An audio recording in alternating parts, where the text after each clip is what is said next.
Hello. Good afternoon, everybody. Can you hear me? Can you give me a thumbs up if I'm out there? Yeah. Oh, there is huge amount of people here. Hey, that's good. Right. Okay. Right. My name's Jason Fox. I'm the Senior Technical Evangelist of the FIWARE Foundation, and this session is going to be split into three parts.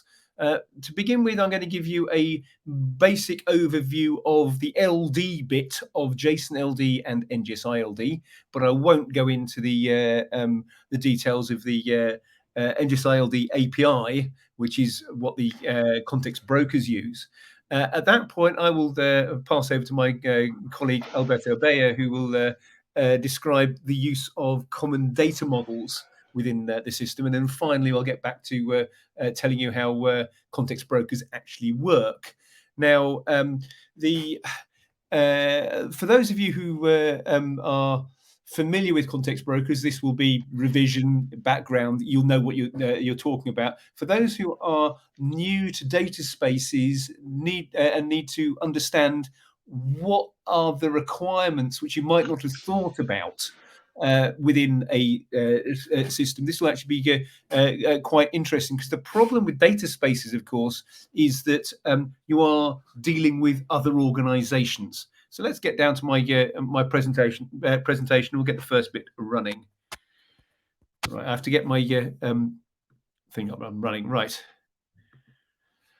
So very, very briefly, if you want to leave after 5 minutes, if someone pinned me to the wall and asked me to describe what FIWARE is in 3 minutes, well, start off with 1 minute. The 1 minute version is FIWARE is an open source initiative defining a universal set of standards for context data management, which facilitate the development of smart solutions. Okay, so what does that mean in reality? Well, obviously, each of the words in that statement have been picked deliberately. The first thing you need to realize is that it's open source. So all of the software which is being provided for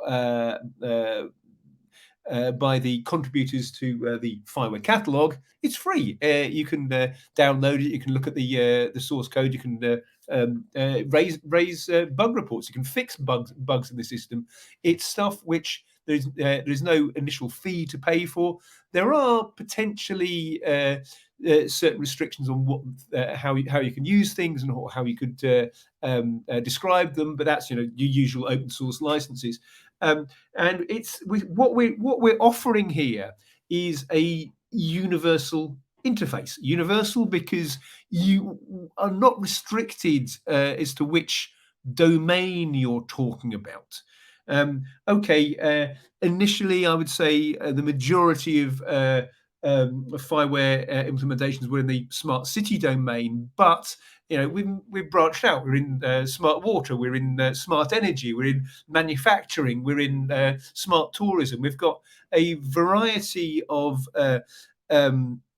projects across various different domains. You know your domain better than I do, and all of these could have some sort of feedback loop where you have a view of the world, an overall view of the world, and what happens is that you make a decision based on how that view of the world is working, and then you do an actuation, make a change to the state, and that causes a change to the state of the system. So it's a virtuous feedback loop. The simplest example I can give is, imagine you've got an agricultural system. You've got a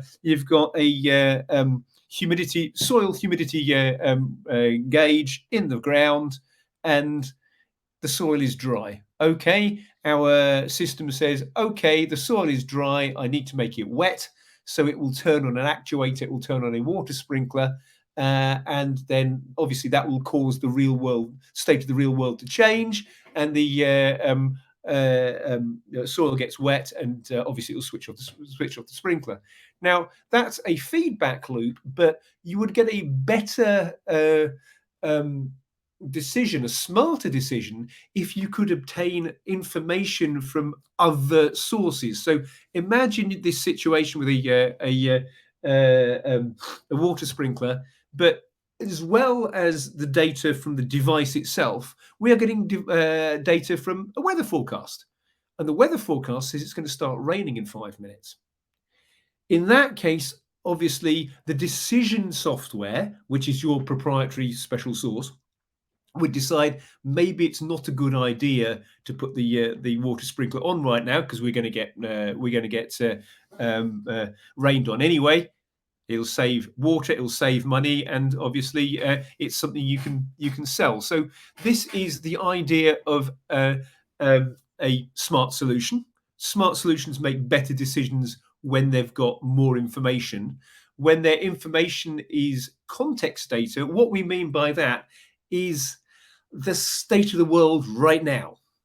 There is also a temporal interface to FIWARE, historical information as to where things were. But basically, the way I like to describe it is it's how are you feeling today, which obviously will depend on your domain. The sort of attributes you will require in a smart city solution will be completely different to those if you're dealing with manufacturing or you're dealing with logistics or whatever. This goes back to your domain, which again, this is what Alberto will be covering later. So going back to what is NGSI, what is FIWARE, those 5 bullet points are the summary of the next half hour, basically.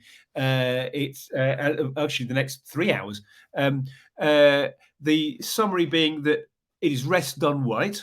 REST being a mechanism of altering the state of a system. That's what the S is, based on your entities, your stuff. There's obviously a standard mapping of HTTP verbs and status codes. So if you want to retrieve information from your humidity device, it's going to be a GET.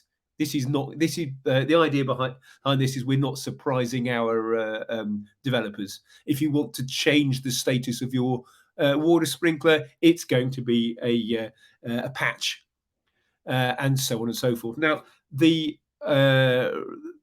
structure of the payloads is important because in the broader sense, what we're trying to do here is we are trying to allow systems to exchange data, and there has to be some ground rules as to where you put your brackets, how you put your payload in. So it's not just JSON, but we'll start with JSON and we'll move on to NGSI-LD later, and then you add up with the additional information. Now, the final 2 points are complementary to each other. Registrations to augment content. This is where you say, not only do I know about devices, I know about weather forecasts. I know about the where my workers are in my system. That again, there was an example, working example in France, where they've got one of these things to maintain. I think they're rugby pitches, and one of the sources of context data they have there is whether the rugby field is in use or not, because regardless of whether the pitch is dry or the pitch is wet or not, you're not going to turn on the water sprinklers in the middle of a match. So whereas some people say, it's all IoT devices and what have you. No, it's not.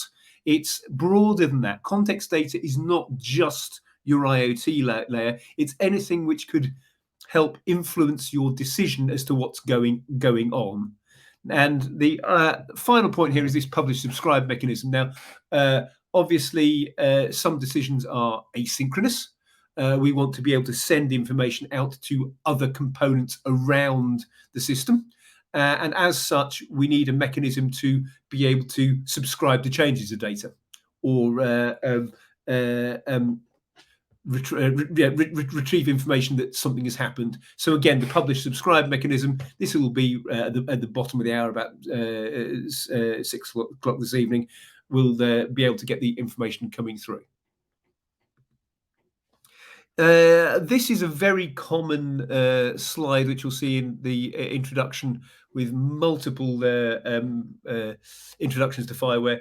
There is a series of, I think it's about 35 components in the FIWARE catalog, which can be found on GitHub, which describes all sort of useful things which you can get for free.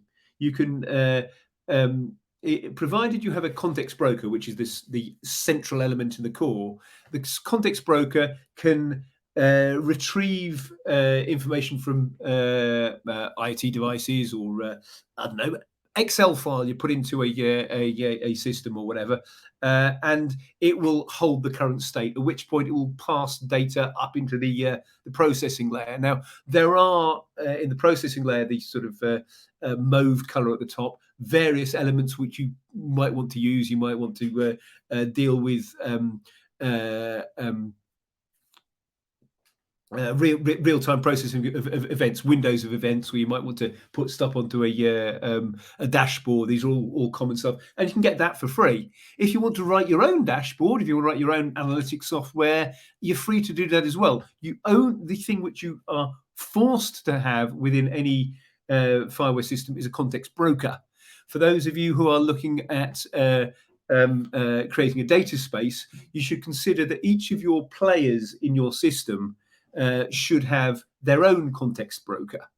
That way, I've got my data, you've got your data. I might be able to get a copy of your data.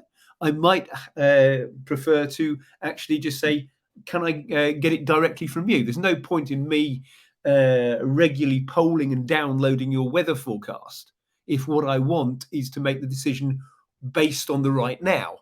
So you can imagine the weather forecaster has their own context broker, the farmer has their own context broker, and the decision point, which is your processing element, will need to request information from both.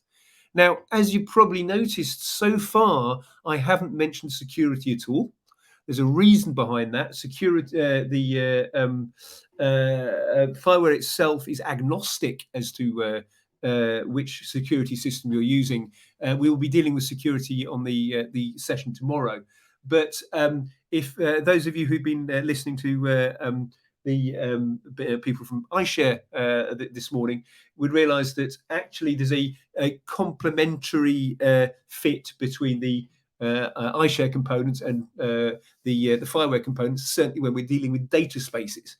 Because if I am going to let you retrieve data from my context broker, I either need to know who you are, or alternatively, I need someone to vouch for you. And that's distributed trust.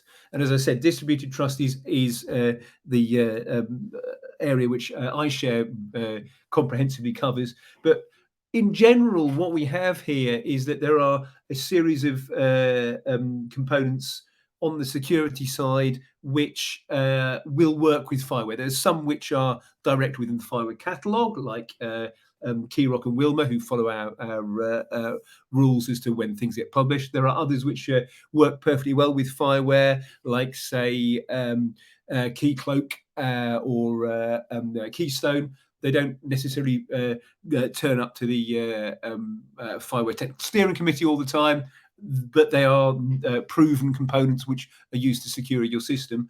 And this is the column on the right-hand side where you've got the stuff in red there saying that you need to have authorization access control.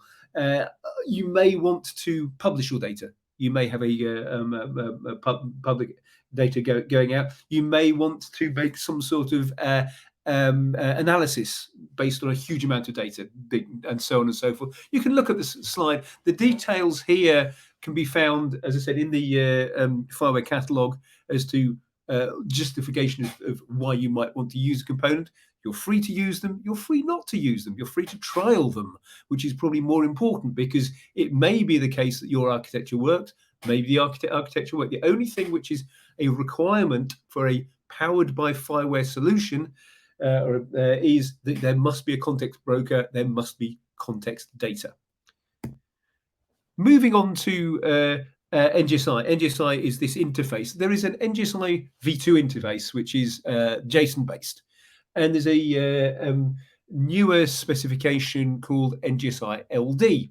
Now, NGSI-V2 gives you the structure of a JSON payload. So you get all that layer, which we had the layers here from the IoT to the context broker to the analysis. That all exists with NGSI V2. This has been in FIWARE for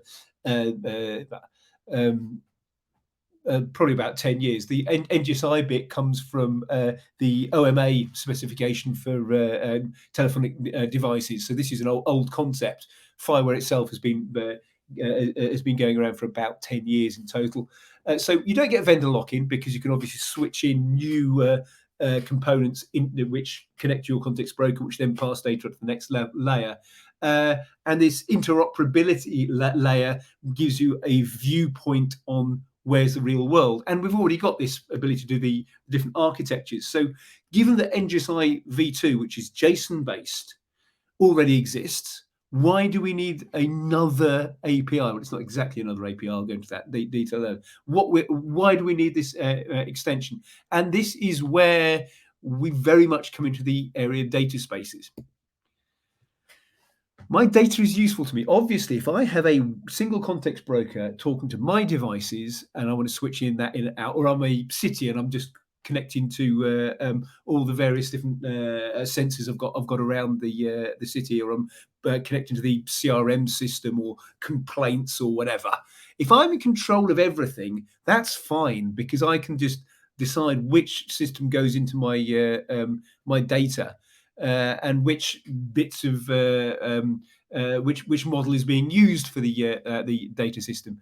The problem comes when I no longer have a monopoly on the data I want to be using. If I'm sharing data with other organizations, or if I'm retrieving data from other organizations, they may well have stored their information differently to me.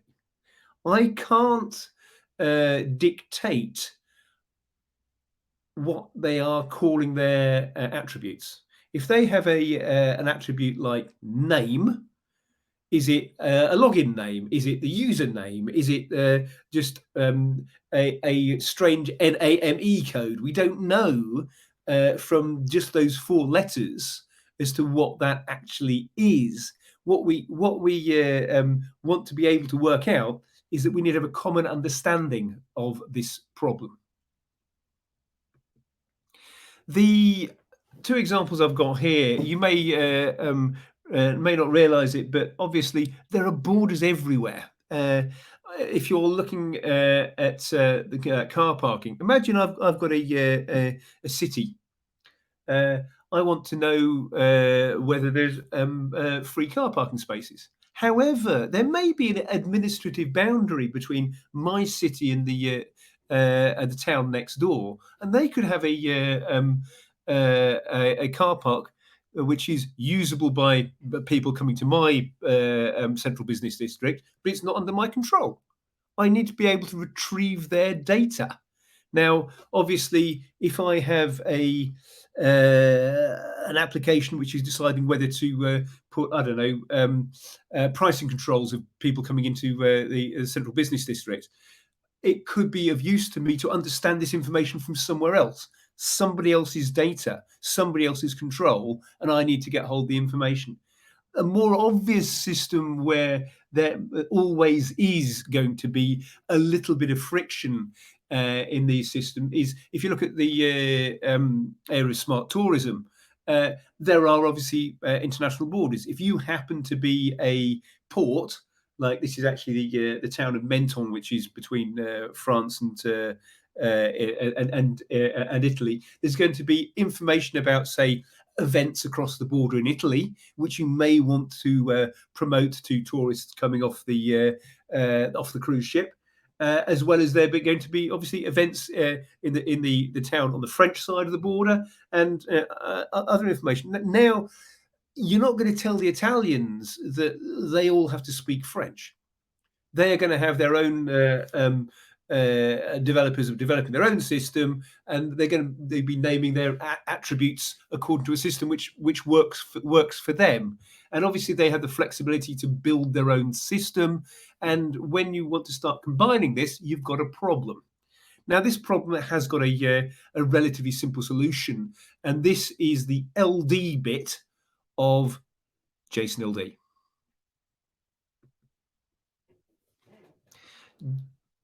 I'm sure you all know what JSON is, so I'm not going to give you a recap as to what JSON is. But JSON-LD is a minor modification of the JSON format. All the NGSI-V2 payloads are JSON based in one respect or another. However, LD looks like a lump of JSON. You look at the thing on the screen, you've got attributes like name, born, spouse. You've got a funny little @ character, which is used for control elements for the ID. But you've got an ID for what this entity is. It's John Lennon. But then you've got this other element called @context, which this is where it gets a little bit confusing, because we're talking about context data and @context and what have you. @context is the key to JSON-LD, because at the moment, all those other attributes are the human readable bits. They're all in English. Okay, if it was in French, it might be non or ne or whatever, épouse. The short names are different, right? But there's this @context file, and this @context file is a mapping format for allowing data to move from these short names to longer names. Because the problem is that these short attribute names are insufficient to distinguish things. Simple illustrative example. This is a guy called Harpreet Singh, who's working with in blockchain and smart cities, and he was on my LinkedIn feed at one point. This is another guy called Harpreet Singh, who also works with blockchain and smart cities, and you can see they've got the same name. They look different, but they're dealing with different things. How can you work out whether you want to talk to this Harpreet or you want to talk to this Harpreet? Well, the answer isn't that you call them Harpreet, and you can't call them Harpreet Singh, and you can't call them Harpreet Singh, the blockchain expert. You have to give them some sort of unique identifier. And I'd call this guy Har, but if you were trying to uniquely identify him, he would be http:/long URL Singh HP 1069, whatever. You can work out that there is a real Har, a unique identifier as to what this is. This moves on to the definition of the smart data models stuff. So we have an agreement as to what is a name, what is a humidity, what is a whatever attribute you've got within your data model, what is a building. We have a common understanding. What you call it below that is entirely your problem. I don't care, because we would have a mapping which would work from A to B. You see, what you can do for NGSI-LD is that you would have this @context element, and the @context element is a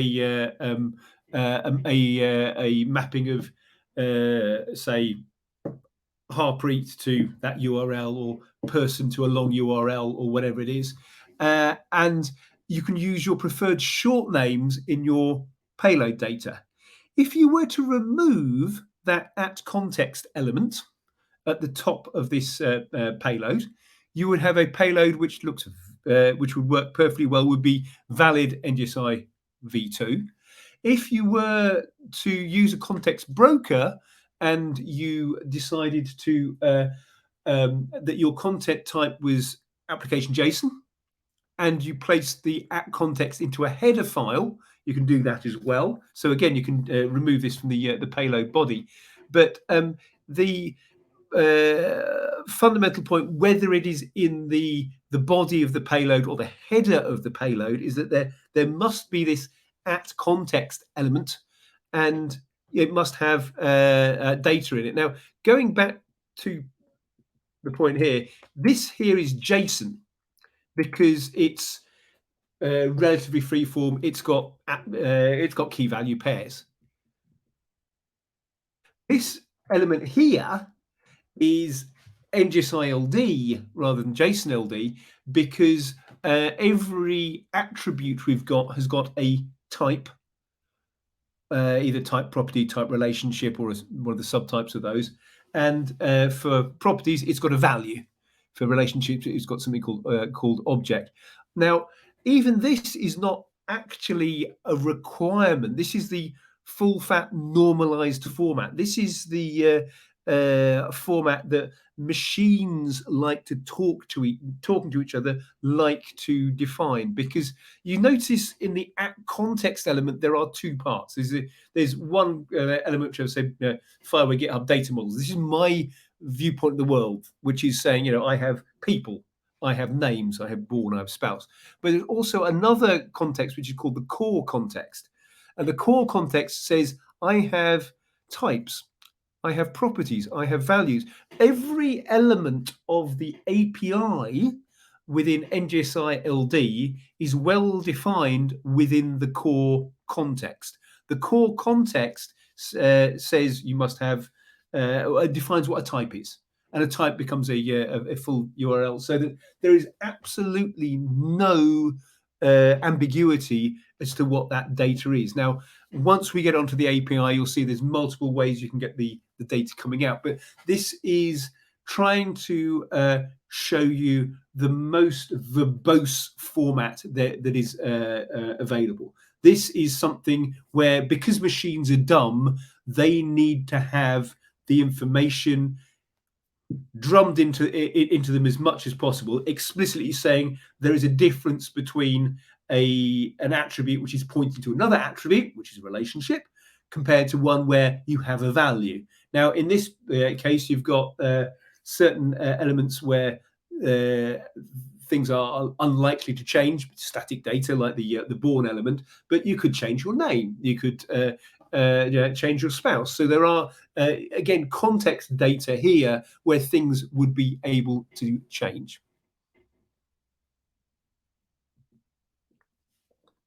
The difference between an NGSI-V2 and an NGSI-LD payload is, as you can see, trivial.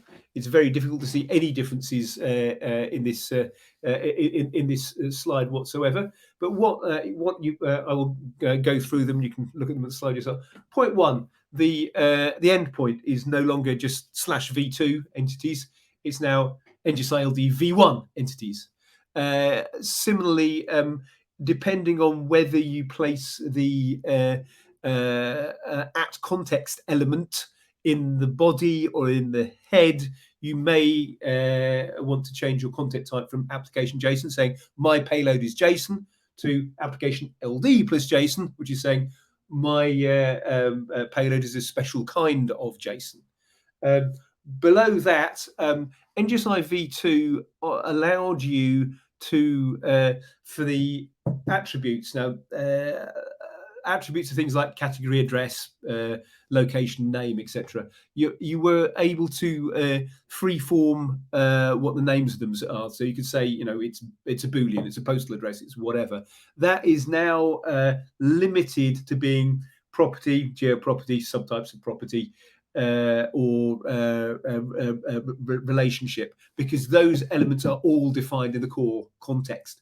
You can still get the same information in if you were to annotate your context file properly. I'll go into more details again later, but just saying that you can no longer say I am now a Boolean, I am now an array. No, you're now just a property.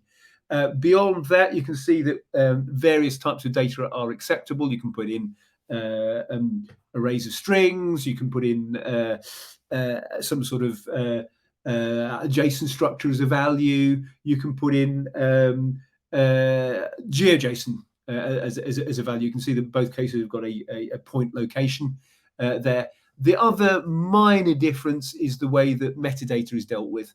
Metadata used to be just a single element, and it's now more complex. It's now properties of properties, or relationships of properties. So you can see the structure of saying this address has been verified has changed from A to B.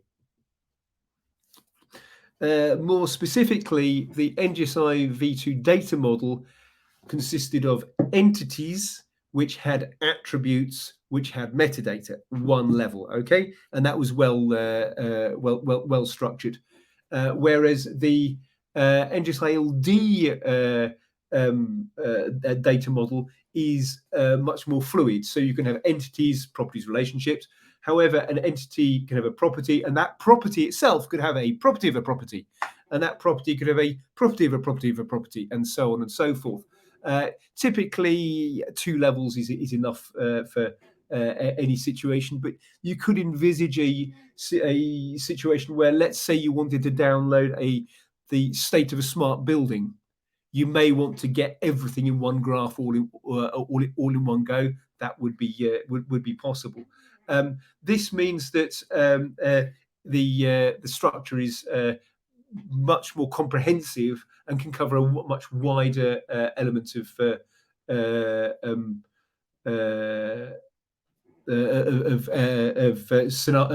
scenarios. You can see that the value of the value is defined in the core context, the value of the property, the value of the IRI. The difference between a relationship and a property is that a relationship is always pointing to another entity, and every entity has got a URI, so it's got a unique name, so you can get the data from that situation as well. Giving a few examples of this, you by definition, as I said, you have structure. You must have an ID and a type. The ID must be a URI. If you read the NGSI-LD specification, it talks about URIs and URNs. It talks about URIs. It actually means IRIs throughout. So if you have a situation where you want to put umlauts over a letter, that's fine. You want to do some sort of accents on it, whatever. But it needs to be a unique ID. Now, the way that you do URNs is, again, there is a necessary structure there saying, I'm a URN. I am coming from in this case, the NGSI-LD world. I have a type of building, and I've got a unique set of characters, STORE001 at the end. So I can uniquely identify that particular entity. Furthermore, when you define the type of the entity, it effectively is giving you the scope as to what sort of attributes are likely to be in there.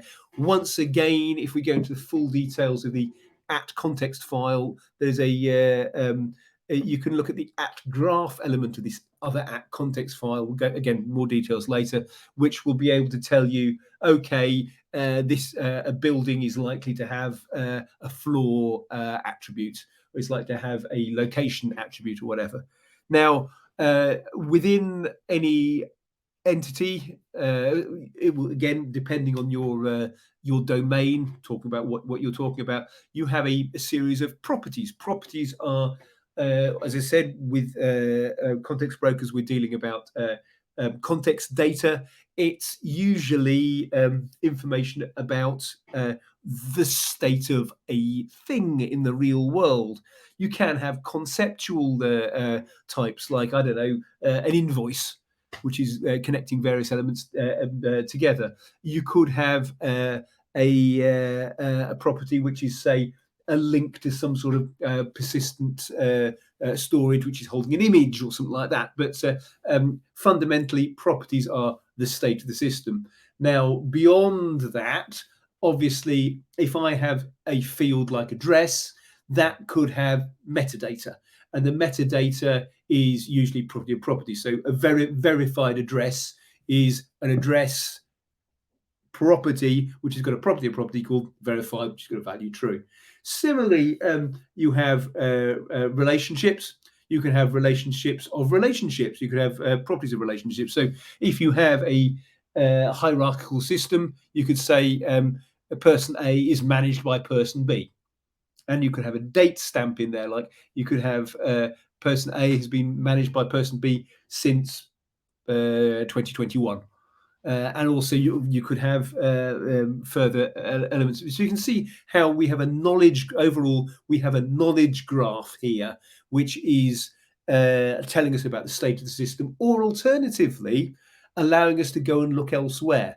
Now, this is where you need to understand the difference between a context data-driven system and a database. You're almost certainly familiar with the idea of foreign key, primary key, or what have you. Now, this is kind of the equivalent, but doesn't work very well. And the reason why it's done like this is because I am not in control of all of my data. I'm getting data from multiple sources. I don't know if the next city's context broker is currently online. So I haven't got a copy in my local database of saying what the data is. When I make a request, I get a request saying, okay, and this building is near to that building. I then need to make a second request to get that building, the relationship, to find out the current state of that building. I can't just get everything with a complex SQL query.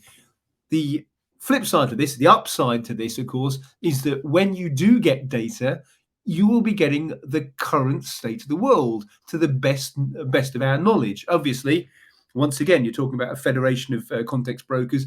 If something's not online at the moment, you won't get any information from it. Fine. Our current understanding of what this system is X. So this is why you get each entity is one step. This actually does impact how you should structure your data, because if you want to make a decision on various bits of data, it may well be the case that you want to add in, say, metadata or copies of information, so that you've got the information based around a single entity. We move on to saying how can you read the data. As I've said before, this is a REST API, so it's a simple GET statement to do a read. Okay, but then you see it looks a little bit more complicated than that. There's this, as I said, when I want to get something, I can either get it in plain JSON format, or I can get it in JSON-LD format. That's my accept header. Obviously, accept header tells me, do I want it in JSON or LD plus JSON? But I also need to supply, this is the mapping file I'm using for getting my short names out. Remember, fundamentally within the system, every single attribute you see on the right, like address or name or category, is actually a long IRI. And they are very, very difficult for humans to read. Really easy for machines, but very difficult for humans. So that link header, which has got, which looks complex, but it's actually typically a copy for every single request you're making, is just saying this is the my definition of the attributes of the world. You will notice that I do not need to include in my link header the definition of the core context. That is assumed by context brokers. Now, if you look at the payload here has just got the a copy of the JSON-LD mapping. It would be better if it had the array of both of them, and you can actually point to one, and it will just be ignored otherwise. But you can, as I said, you can either do payload body or the other one. Now, looking at category, there is a very recent update to NGSI-LD, which will allow vocabulary elements to be passed into the system, and that's an example of it. I want to get back the IRI. So, if we have a series of well-defined IRIs, like something for property, something for relationship, it means there is no ambiguity as to what an attribute really means. This is a snippet from the actual NGSI-LD core context, and you can see that the location where something is so fundamental that it is one of the elements which has been defined in the core context. The value of something is so fundamental, it has been defined in this system. So you wouldn't find NGSI-LD attributes being given the name Standort or place or occupation or whatever. You would define them as being location, and the location is always this NGSI-LD / location. You could, if you really wanted to, use those short names, but you'd need to map to this well-known IRI, saying that what I really mean by this short name is that long name. So again, there's no ambiguity as to what can be done. This is what I was going on about at vocab. Actually, before I go into that, you can see here on object, again, this is relationship. Not only is there an ID for object defined, but it says it's got a type of ID. So it's actually telling the machine that what an object is going to be a URN, which is pointing to another entity. This is where the syntax of JSON-LD comes in. Now, you don't need to worry about that in the first instance, because this is the core context, which is defining how the API is. What you need to worry about is, what are my attributes doing? So you've got things like unit code or location or whatever. Now, you can see here that I can define values as well if I really wanted to. So in this case, I've defined commercial, office, retail as being IRIs. So this can be used on the right-hand side. As I said, enum is currently in progress. Now, I haven't gone into all the basic background of JSON-LD because I don't work for the JSON-LD Foundation. However, there are a series of excellent videos which are available to give you another reminder as to why this is all necessary. In the top section, these are fundamentally explaining what JSON-LD is and why it's so good. Of course, for those of you who are more developer-minded, go off and read the specifications. You can read them directly off their website. They have a nice little playground. You can play with the system. What I have here on screen is the equivalents for NGSI-LD. We'll be going into more detail for these slides. I'll be showing this slide or something similar a bit later on. And then the final point here, you need to define your IRIs, you need to define your models. We need to talk about smart data models, which I will pass you over to my colleague Alberto. Okay, so thank you very much. Before we do, Okay. I'll just say, any questions you want to deal with me before we go into Alberto's section? Jason, there was a question on the chat. I've partially answered because I need some clarification, but I don't know if the person who is Ilias Aliferis is willing to comment something else. Schema validation. Oh, that's yes. This is a very good question. Wow. That's really, really good. There is a difference between saying the value I hold here is a number between 7 and 73, and the attributes of my system is a humidity reading. Now, unfortunately, the English language is limited in the terms it is used, and I think it overuses and reuses schema far too much. Now, again, once Alberto gets, once I shut up and let Alberto get 5 words in, he'll be able to say something else. But fundamentally, from the JSON-LD viewpoint and the JSON-LD at context, it is not defining the limitations of what the value should be.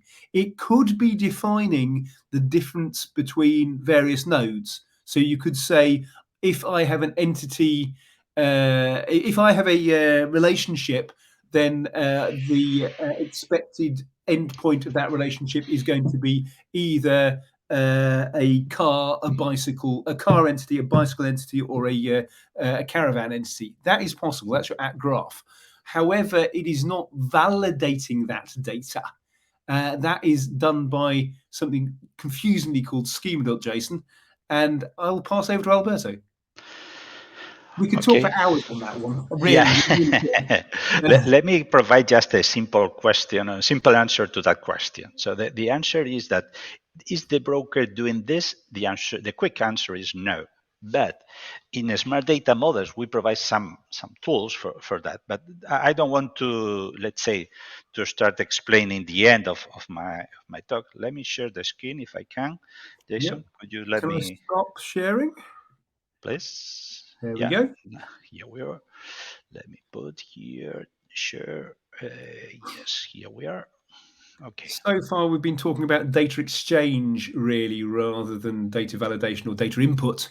It's well, we've got 5 days of this, so we'll cover more of it later on. But again, if there's more questions like that, we can certainly cover in more detail later on in various sessions.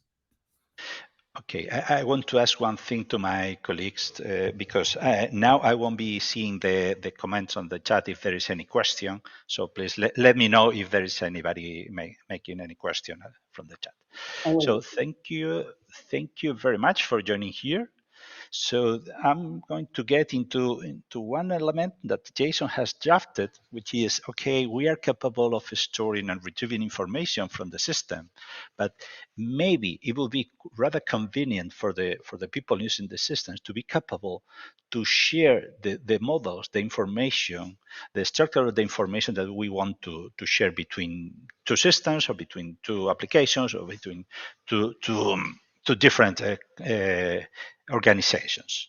So, and this is what the smart data model is about defining, since semantically, what is the information that we are willing to share in the system. So these are the goals. So basically, we are going to explore what are the smart data models and what relation do they have with FIWARE. Okay.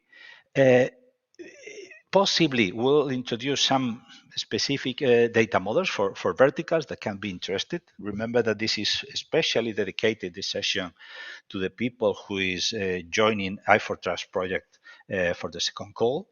So, and of course, the last question, the last point to be addressed during this session will be, how can you collaborate or how can you contribute to extend some of the data models? Because I'm also providing here one insight that this is a collaborative initiative, so the smart data models. So the first thing I want to share with you, so you have this link. Let me just copy and put into the chat. So you will have all the slides. One moment here. I'm putting into the chat. Okay, going back. And another thing is that it will be quite useful for you to fill this document, okay, and provide me with the GitHub users, especially for those of you who are willing to contribute to some smart data models or to start doing some of the exercises that we have by the end of the session.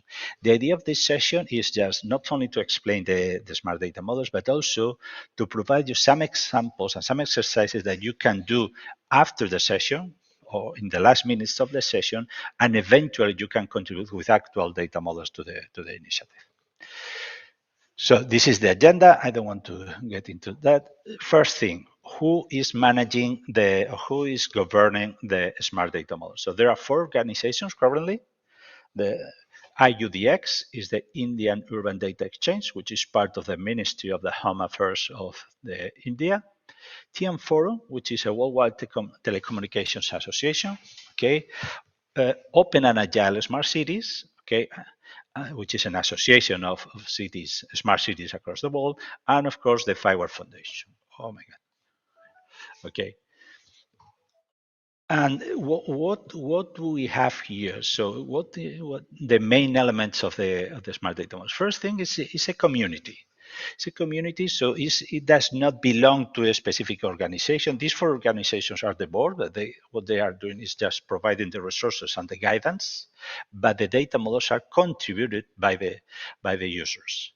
The other point is that detailed data models, and this is not a simple statement, because detail means that we reach till the end. If you are working with standards across the world, some standards are quite detailed, but some others is telling you, oh, and this thing should be done this way, but this way is not explaining specifically how to do it. What is the outcome of this kind of approach? That you can implement the same standard two different ways, and therefore the interoperability won't be factual. Okay.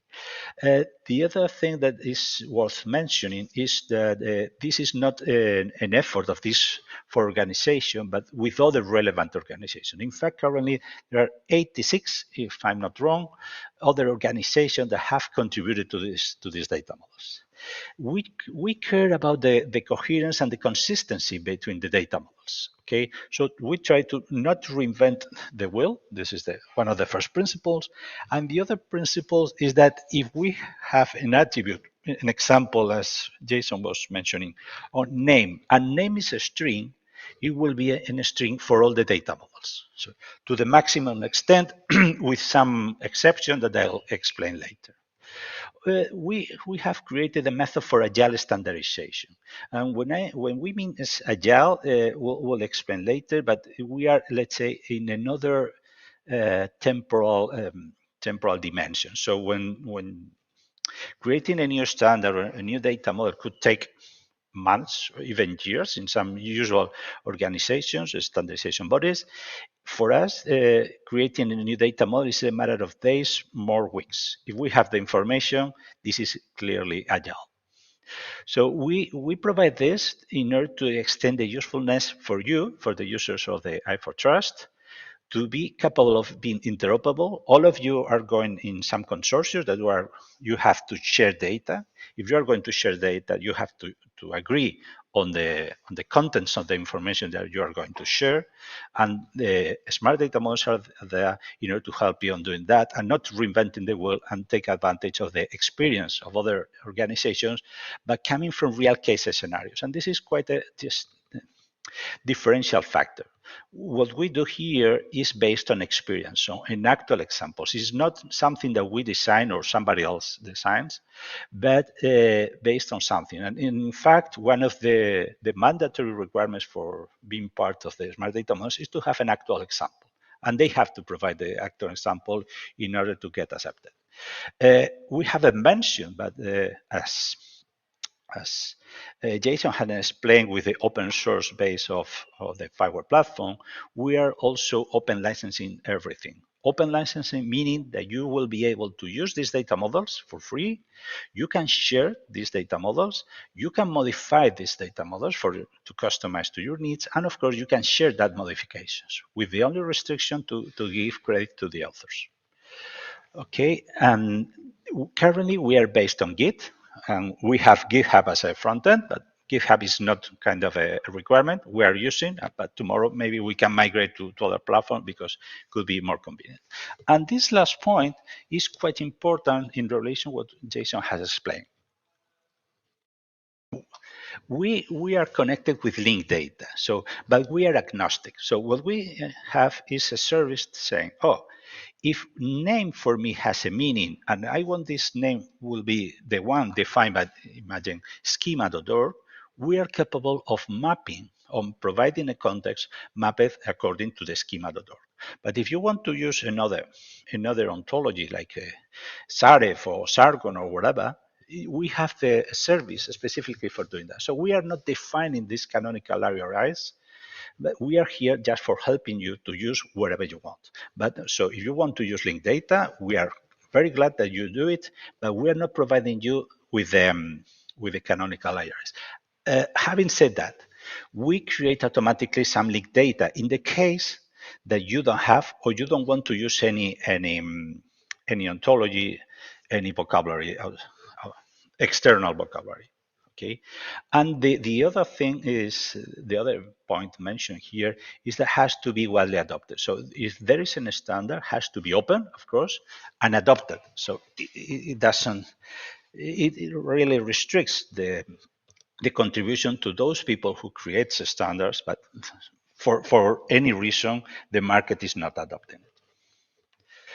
So I have to make you aware, why are you doing these things and what are the main difference? And let me point out how the digital markets are working for most of the standardization and why is that important? What's the difference for the smart data models? If you have a research project or an emerging market, it will take usually some years for the standardization bodies to detect this and even another years for delivering into the market. What happens? That in a digital market, when let's say, the projects could last 2 or 3 months, or maybe long projects last 24 months, having years for creating a standard makes these standards irrelevant. Why? Because in 24 months, maybe a new market has been developed. And if this market has been developed, every agent in this market has created their own standardization. It's not a standardization because possibly they are not documenting, they are not creating any consensus, but they are doing something. And what is happening with that is that every agent or every stakeholder in the market is doing something which is not compatible with others. Okay, so then we came here with agile standardization. And what we do, what we can do is that either from a research project or for an emerging market, if they submit the information, we can create in a matter of weeks or even less in days, we can create something that we can deliver to the market also in days. And this is not, let's say, an alternative to classic standardization bodies, but something which is complementary, something that could be at market speed. Okay, of course, we are not creating everything that the standardization body is creating, like a lengthy description, a written description, but we create, let's say, the minimum elements of a standardization, which is what data elements do we have, what attributes will be included, what are the data types expected for these attributes, and a text description of the meaning of these attributes. And also a long ARI in case of you have the need for use the linked data. So basically, summarizing, what are the main differential advantages? So we change from months, years to something which is last days. Another thing is quite differential. So it's very easy to contribute because there is one single file. This file is the single source of truth, which is in our case is a JSON schema. In this JSON schema, if you are familiar with this format, you can define the attributes of any payload that can be defined. And JSON schema is much more powerful than a simple column names like a CSV file or an Excel file. Okay. But you have also there some other additional information like the textual descriptions or the models that reference this attribute or eventually the recommended units and some others. Okay, all this in one single file, and out of this single file, everything is created. So automatically, which makes easy for us, like having, like in the fourth point of this slide, 7 languages. Currently, if I'm not wrong, the languages are English, French, German, Spanish, Italian, Japanese, and Chinese. And possibly some others will be coming because the publication process takes only 3 minutes. The other thing which is differential is that we are based on actual experience. This is something mandatory. If you are willing to create a new data model or to contribute, the first thing that you need is not only the description of the data model, but also the actual example. And based on our experience, we have discovered that examples rules against the schemas, because the schemas are defined usually how we think that they should be done, but the examples are how actually the things has to be done. And one of the tests that we do is that the schema that it's provided is validating the example, like your former colleague was mentioning. And if usually when there is any kind of a misalignment, the example rules. And the other thing is that the one data model could apply for several domains. When I mean domain is for different industrial sectors. Industrial sector like logistics, smart cities, or energy, or water, or many others. There are currently 13 of them into the smart data models. And we can change, in example, the weather. The weather is something which applies not only for what is the environmental, but also for energy, for the managing of smart cities, and so on. But we have only one model for weather. And this, whenever there is updated into the source, is updated for all these domains.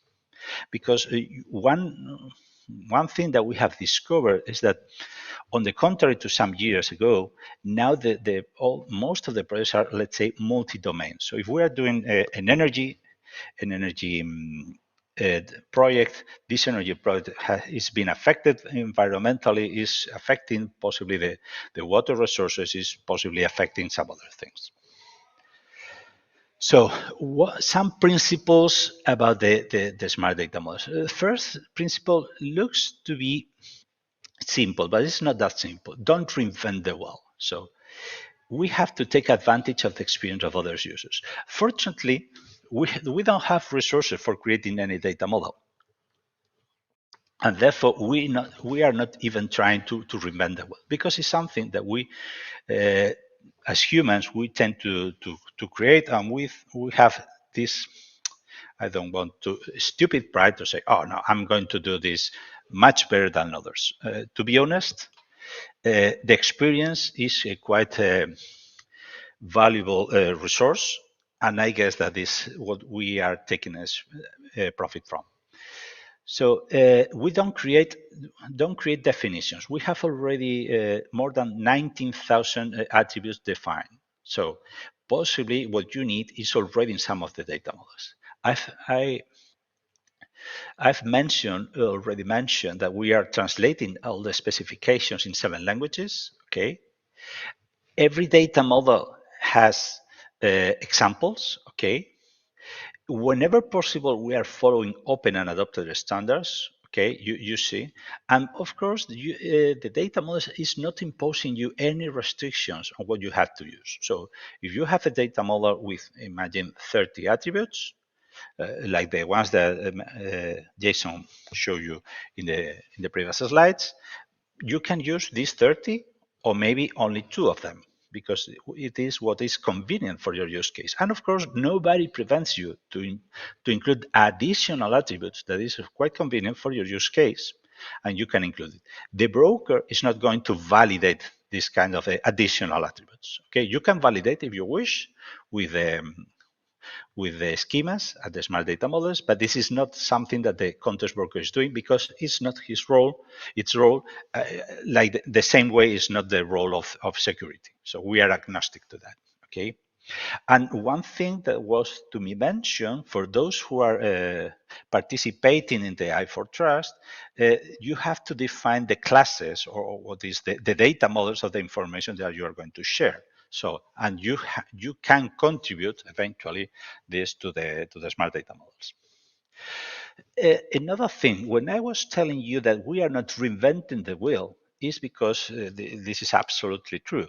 So, and you can see there some of the standards which are being already mapped into the smart data models.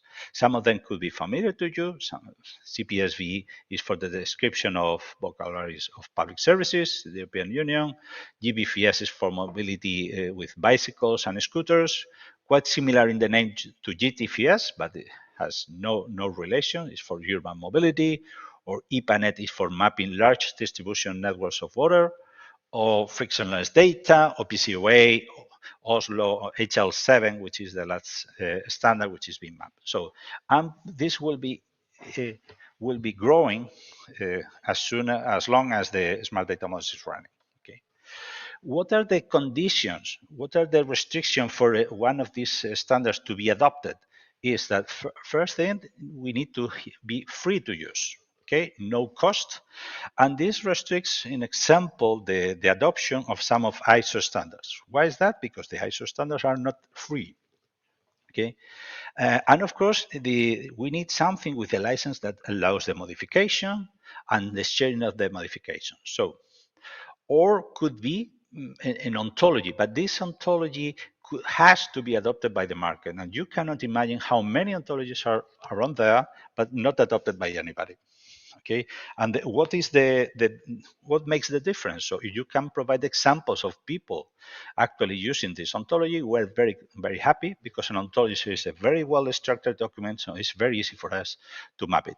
But the restrictions of the examples applies to everybody. And one thing that we provide as an added value is that sometimes these regulations are not completed, so they left some parts undefined. And what we do is just to define this last mile of the standards in order to be usable, or complete usable and complete interoperable for the users of the smart data models.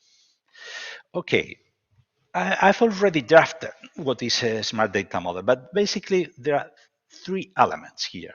So first element is a technical description of the data types and the relationships of the attributes. And let me just jump directly, because this is better to be seen than to be told. One moment.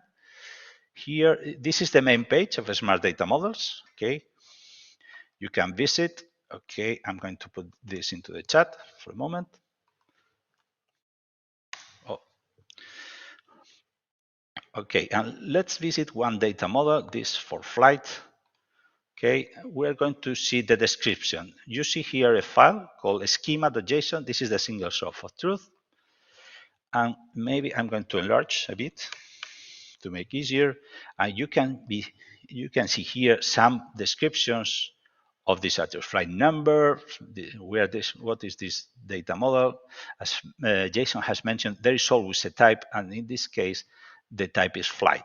Okay, this is the state of the flight, date EOBT, I have estimated off block time, so on, so on, so on, so on. Okay, many attributes defining a flight. Okay, and I've also mentioned here that there are some documented specification. Let me show you this documented specification. We go here. We are in, this is GitHub. Let me point out. Okay, there is a oh, sorry, yeah, we are in flight. We have these 7 files which correspond to the different translations of the specification. If we go to the original, so a description of a generic flight, and you see here all the attributes belonging to this data model. Okay, address, alternative, blah, blah, blah.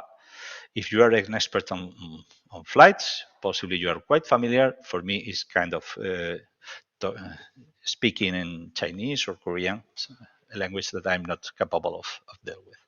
What else is here is also telling you if this is the data type that it's included here. When there are several potential types, there is an asterisk. Okay, this is already explained here below. Okay, and what else is here? This is the technical description. It's an equivalent of this JSON schema, which is here into YAML format, just for those technical guys.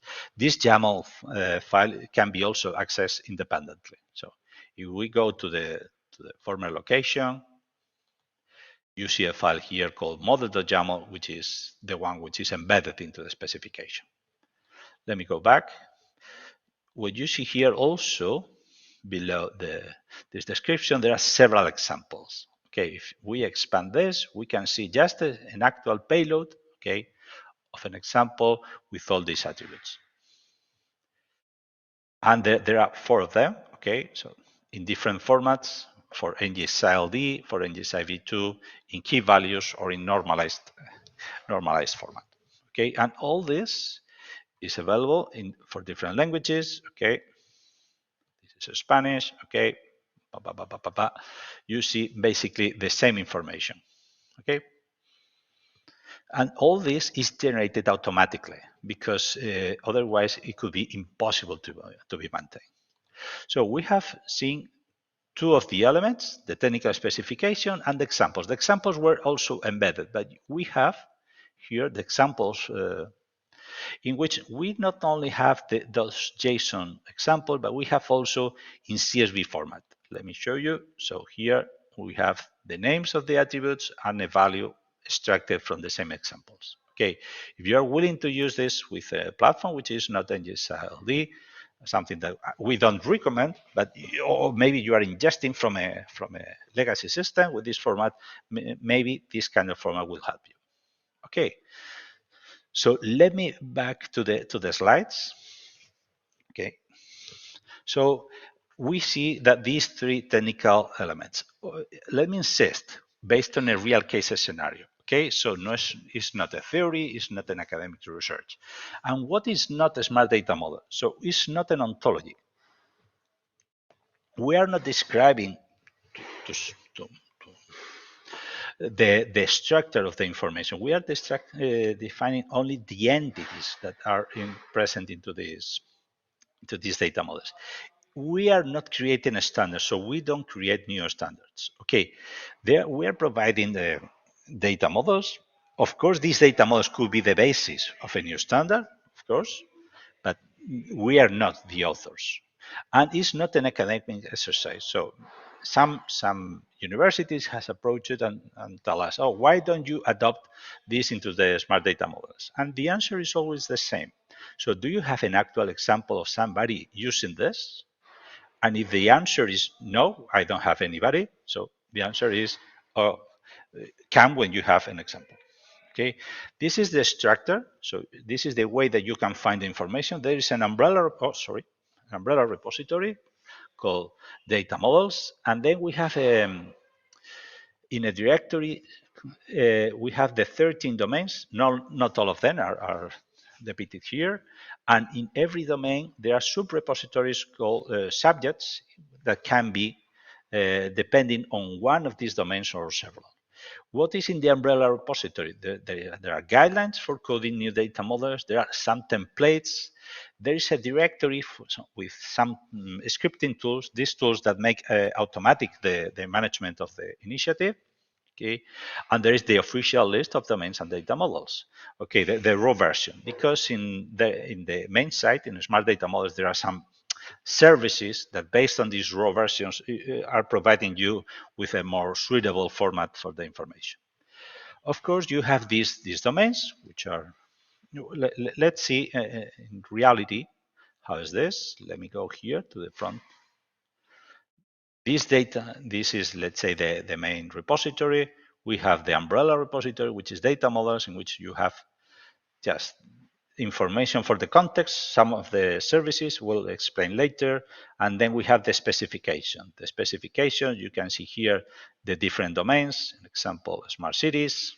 Okay, let me go to the last commit. And we see the different groups: building, Oslo, which is an ontology, parking, parks and gardens, points of interest, and many others. Okay, if we go, for example, to weather, okay, we see that there are 4 data models here. See conditions, weather alert, weather forecast, and so on. Okay, so, and this structure, this is one repository called weather, okay, and there are 4 data models here. And there are another 2 repositories. One of them is especially important, which is called incubated. Let me go here, look for it. So incubated. What is this repository for? This repository is for helping you to create or to document the data models that you potentially are willing to contribute to the initiative. So you can see that there are many directories. There are around 200 data models being created right now. Okay, this is the queue. Okay, and this is I'm funny thing.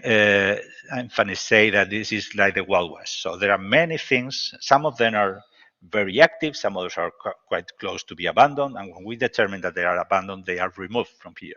Okay.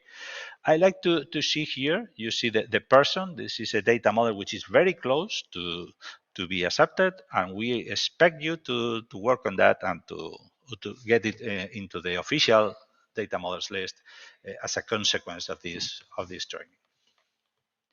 Let me go back here.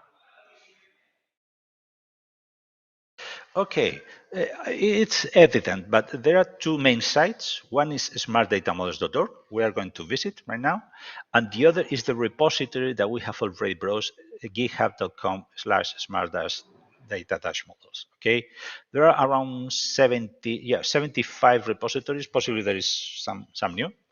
Okay, and this is quite oriented to developers. But to be honest, it's much easier to find the information which is present at GitHub thanks to the smartdatamodels.org site. And let me have a visit to it. Okay. What do we have here into the main site?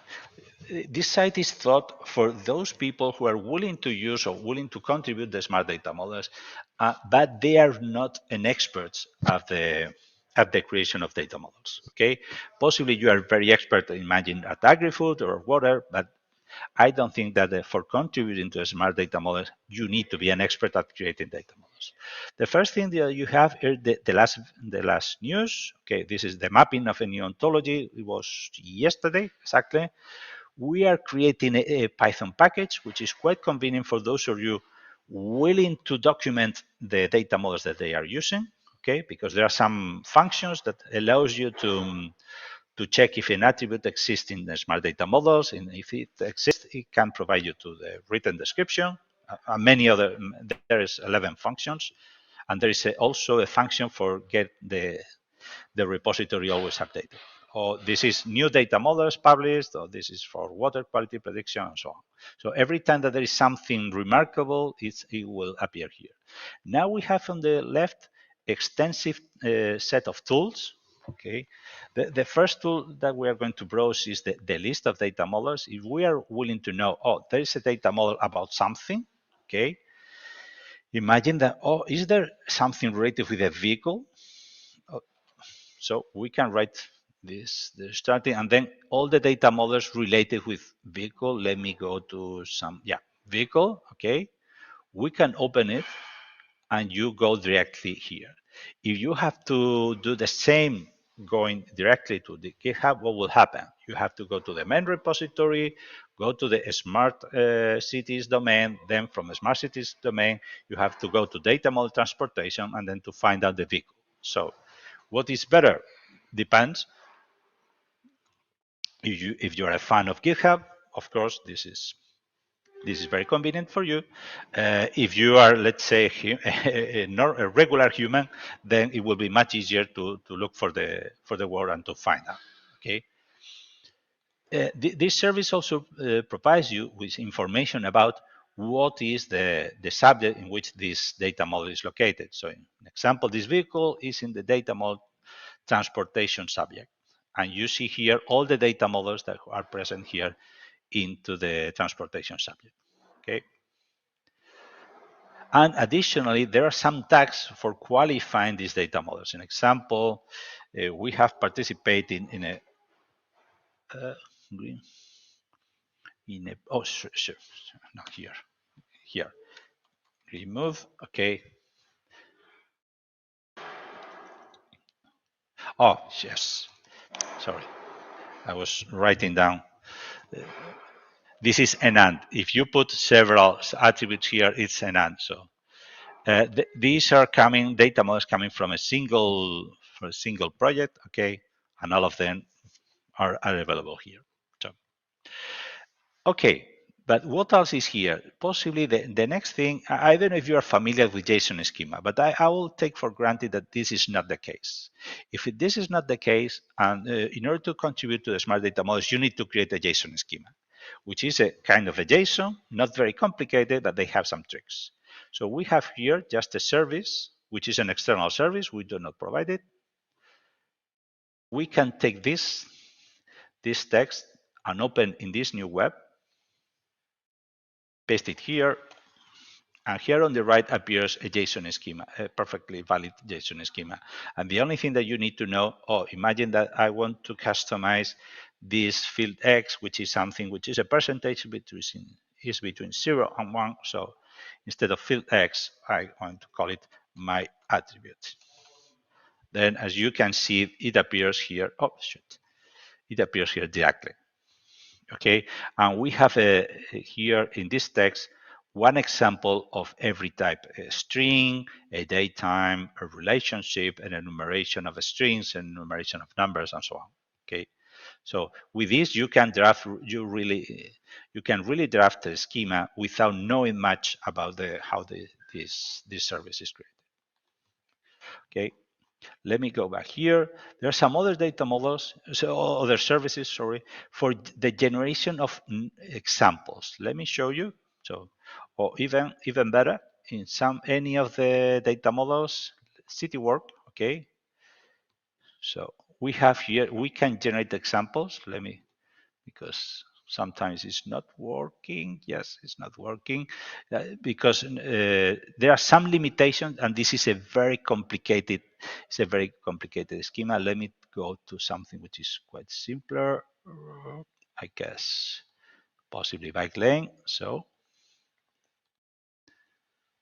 here we are. Okay.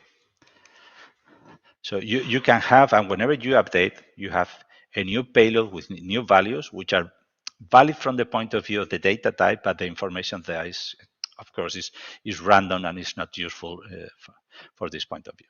What other things do we have here? We have also, yes, the generator from a JSON example. So imagine that you have a payload already in JSON, but in key values. So you can use this service. Yes, if you copy this, you paste here, you put here your email, and then it's drafting the JSON schema here.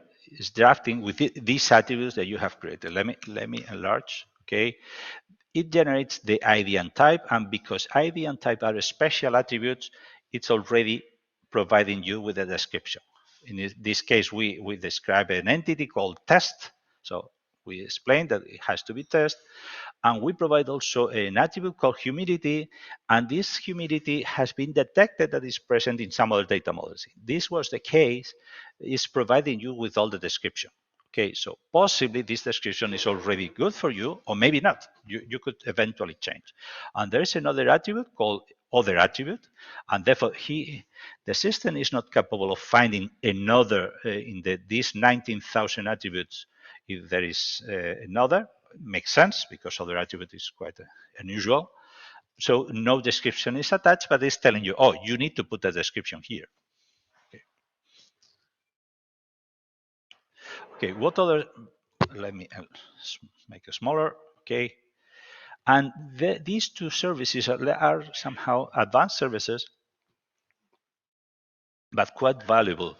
This is the one that we want to explain for mapping the context of a data model, this context that allow us to use with unique IRIs, okay,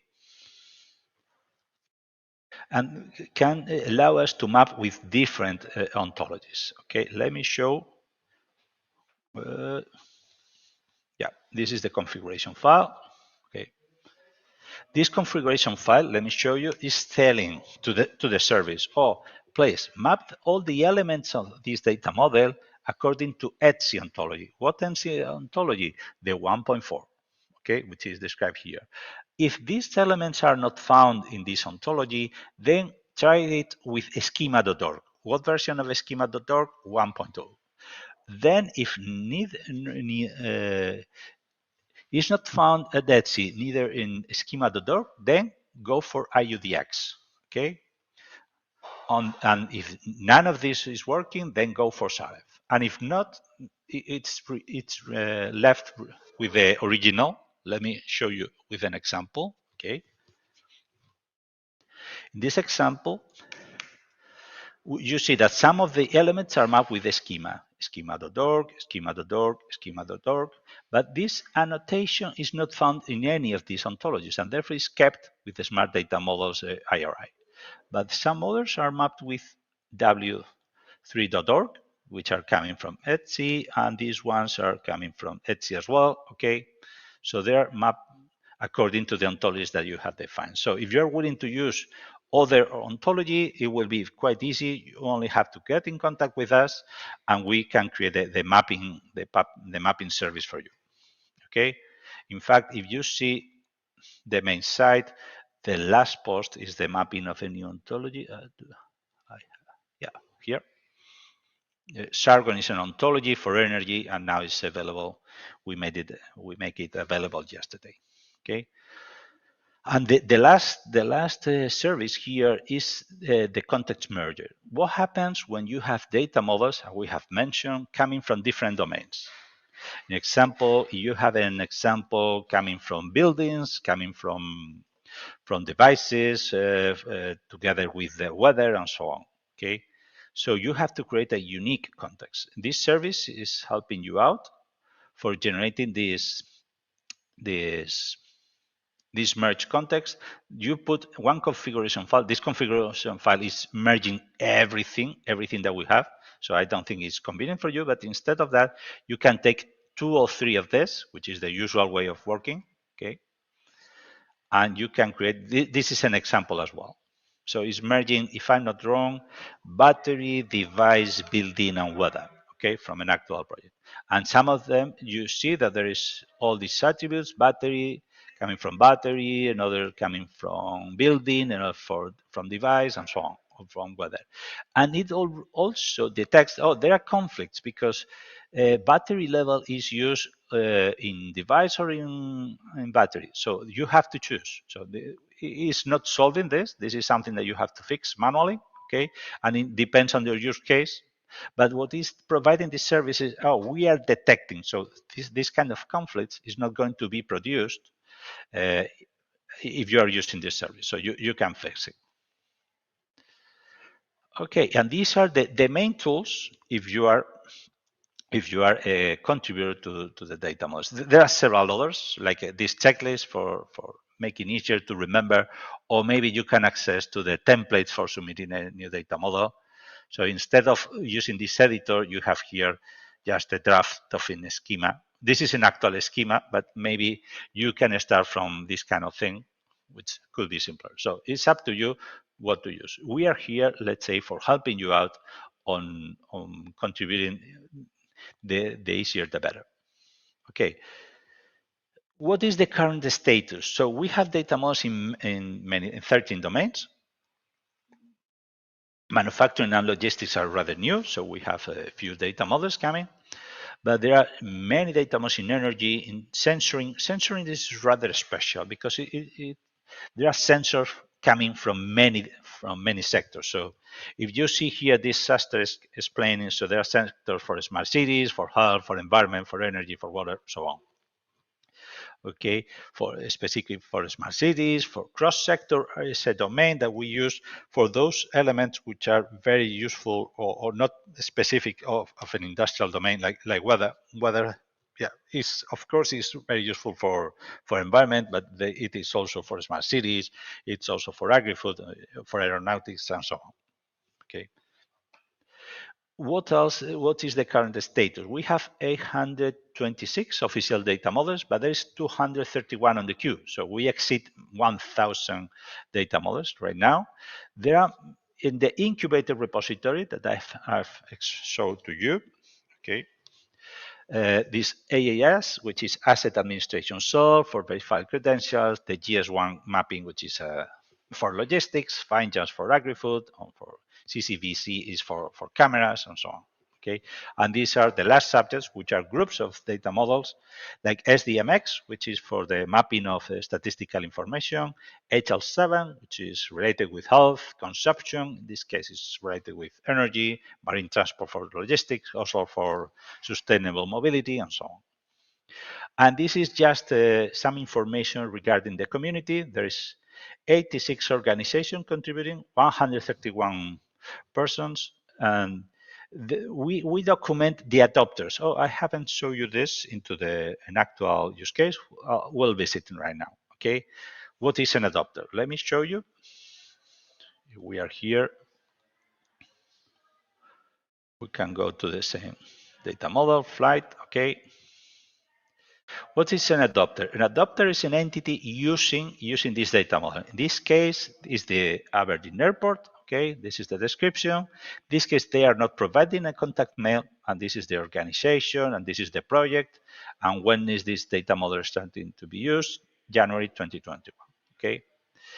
And there is another file that is worth to be mentioned, that everybody contributing to these data models, it can appear here into the contributors.yaml. This contributors.yaml, you can include name, surname, mail, organization, project eventually, okay, and the year, okay. All these attributes are optional, so you can include your mail or you can't, okay. The same for the project, the same for comments, and so on. Okay, this is the status of the community. Okay, and now let me just review a bit the main elements of the smart data model. First, the schema. This is the single source of truth. It's a JSON schema, includes the descriptions. It can validate the payloads, okay? It's always called schema.json, and it's present at the root, okay? It's never stored in a context broker. I've mentioned this because some of the users are taking this. Yes, it's a valid JSON, but it's not. It does not make any sense to store it into the context broker, and defines the attributes, the names, and the contribution to this. This is manually. The examples, of course, they are manual as well. Or to be precise, there has to be contributed as well.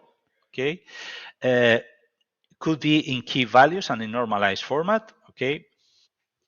You know that key values is only an export format. Now we are implementing a new format called concise in the new versions of the NGSI-LD specification. It's not present for the moment, but it will be in the coming future. Okay, the specification that we have reviewed is the format is a markdown. Okay, is generated automatically, so it's never edited. It's created automatically for some scripts, and it's the explanation of the data model. The subject is this directory, the repository containing several data models. They are located in GitHub. Okay, there is one folder for each data model, and includes, of course, this contributors.yaml file. Okay, and it has also a README listing every data model present, and this README also is created automatically. Okay, this is the add context. Oh, I haven't mentioned. Let me show you. Let me show you what is the add context. Let's go to any of these data models. Okay, aeronautics.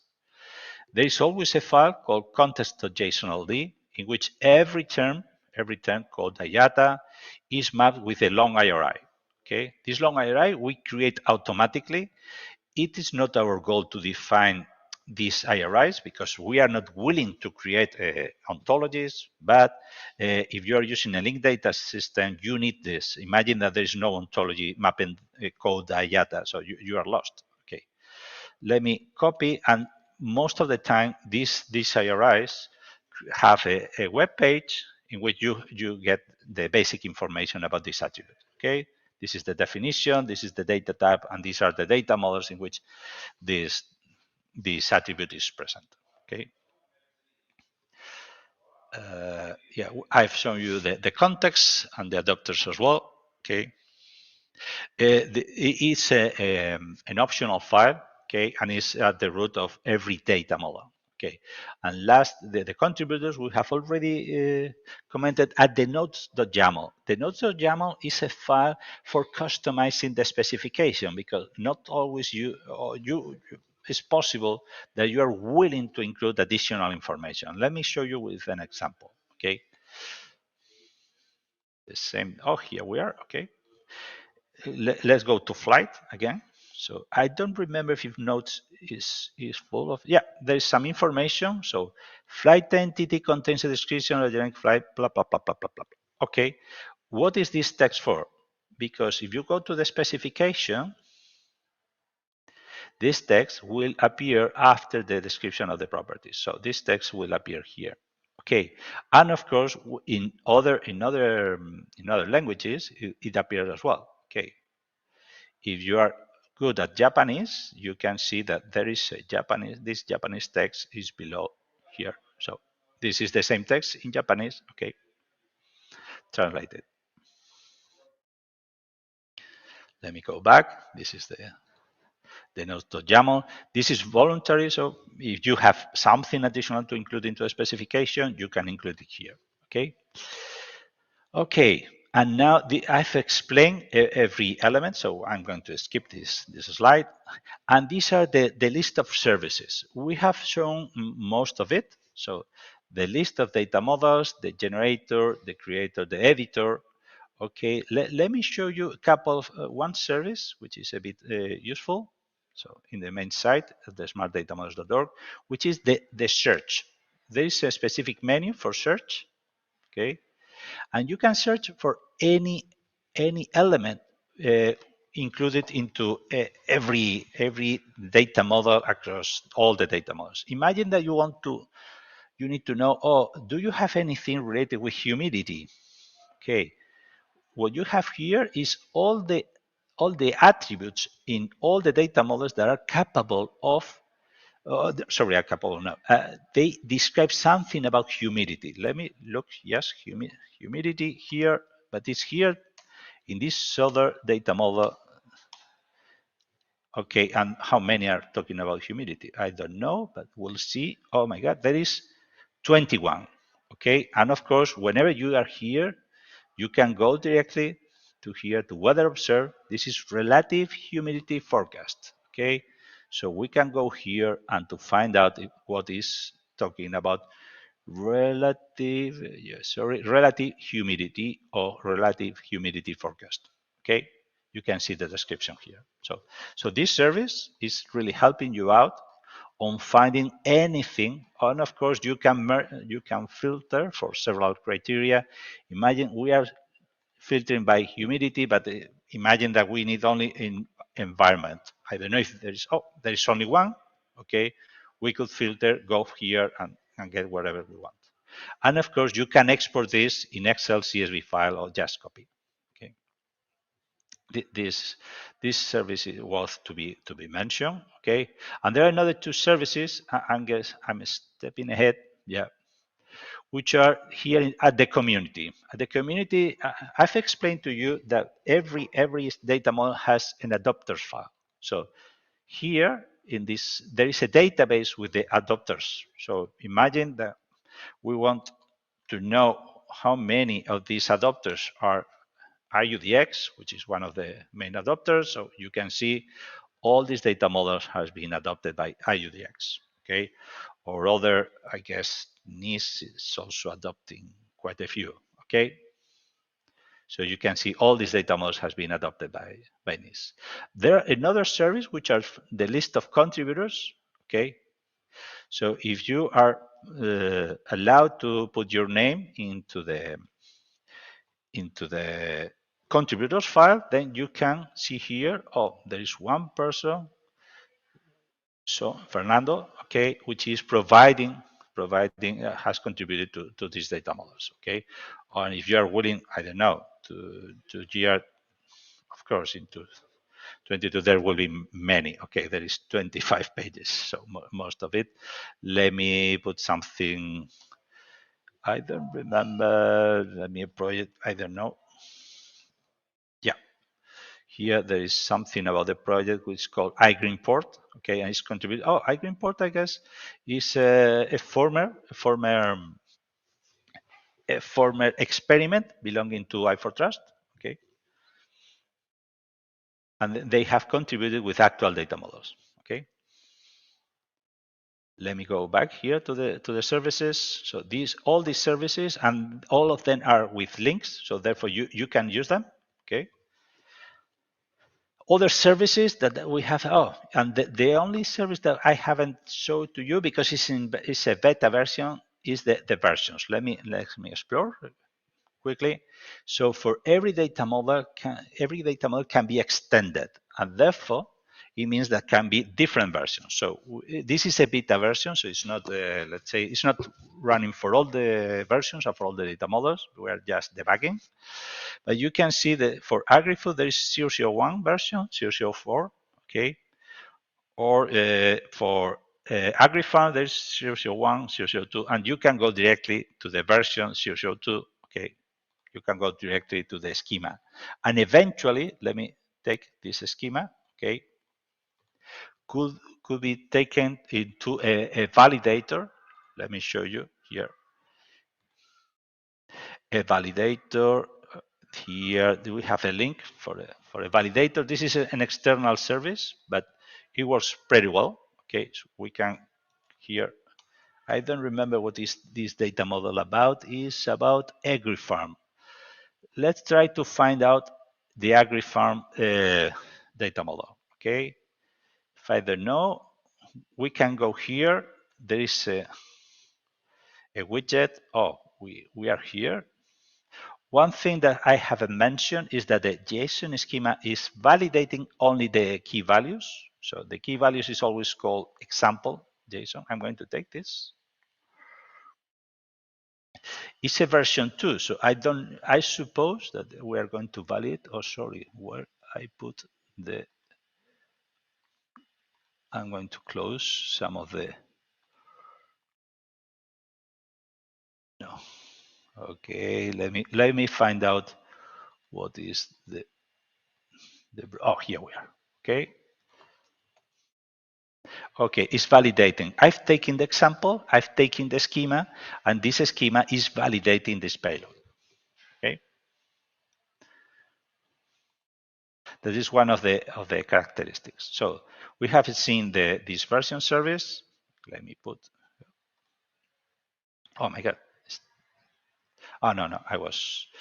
And now let me just review slightly what is the contribution workflow. So there are two main ways to contribute to the smart data models. First thing is that you want to create a brand new one. And another option is that you want to extend an existing one. Usually there are many people willing to create a new one and they discover that they have to extend a new one. Okay, so the first thing is that if you have a use case, if you don't have a use case, the most likely 100% no, but maybe 95 or 99 is that you are not going to get accepted. So if you don't have a use case, okay, go back, create your use case and then come back. The second question that we made, if you have a use case, if is there any data model related or any specific open regulation.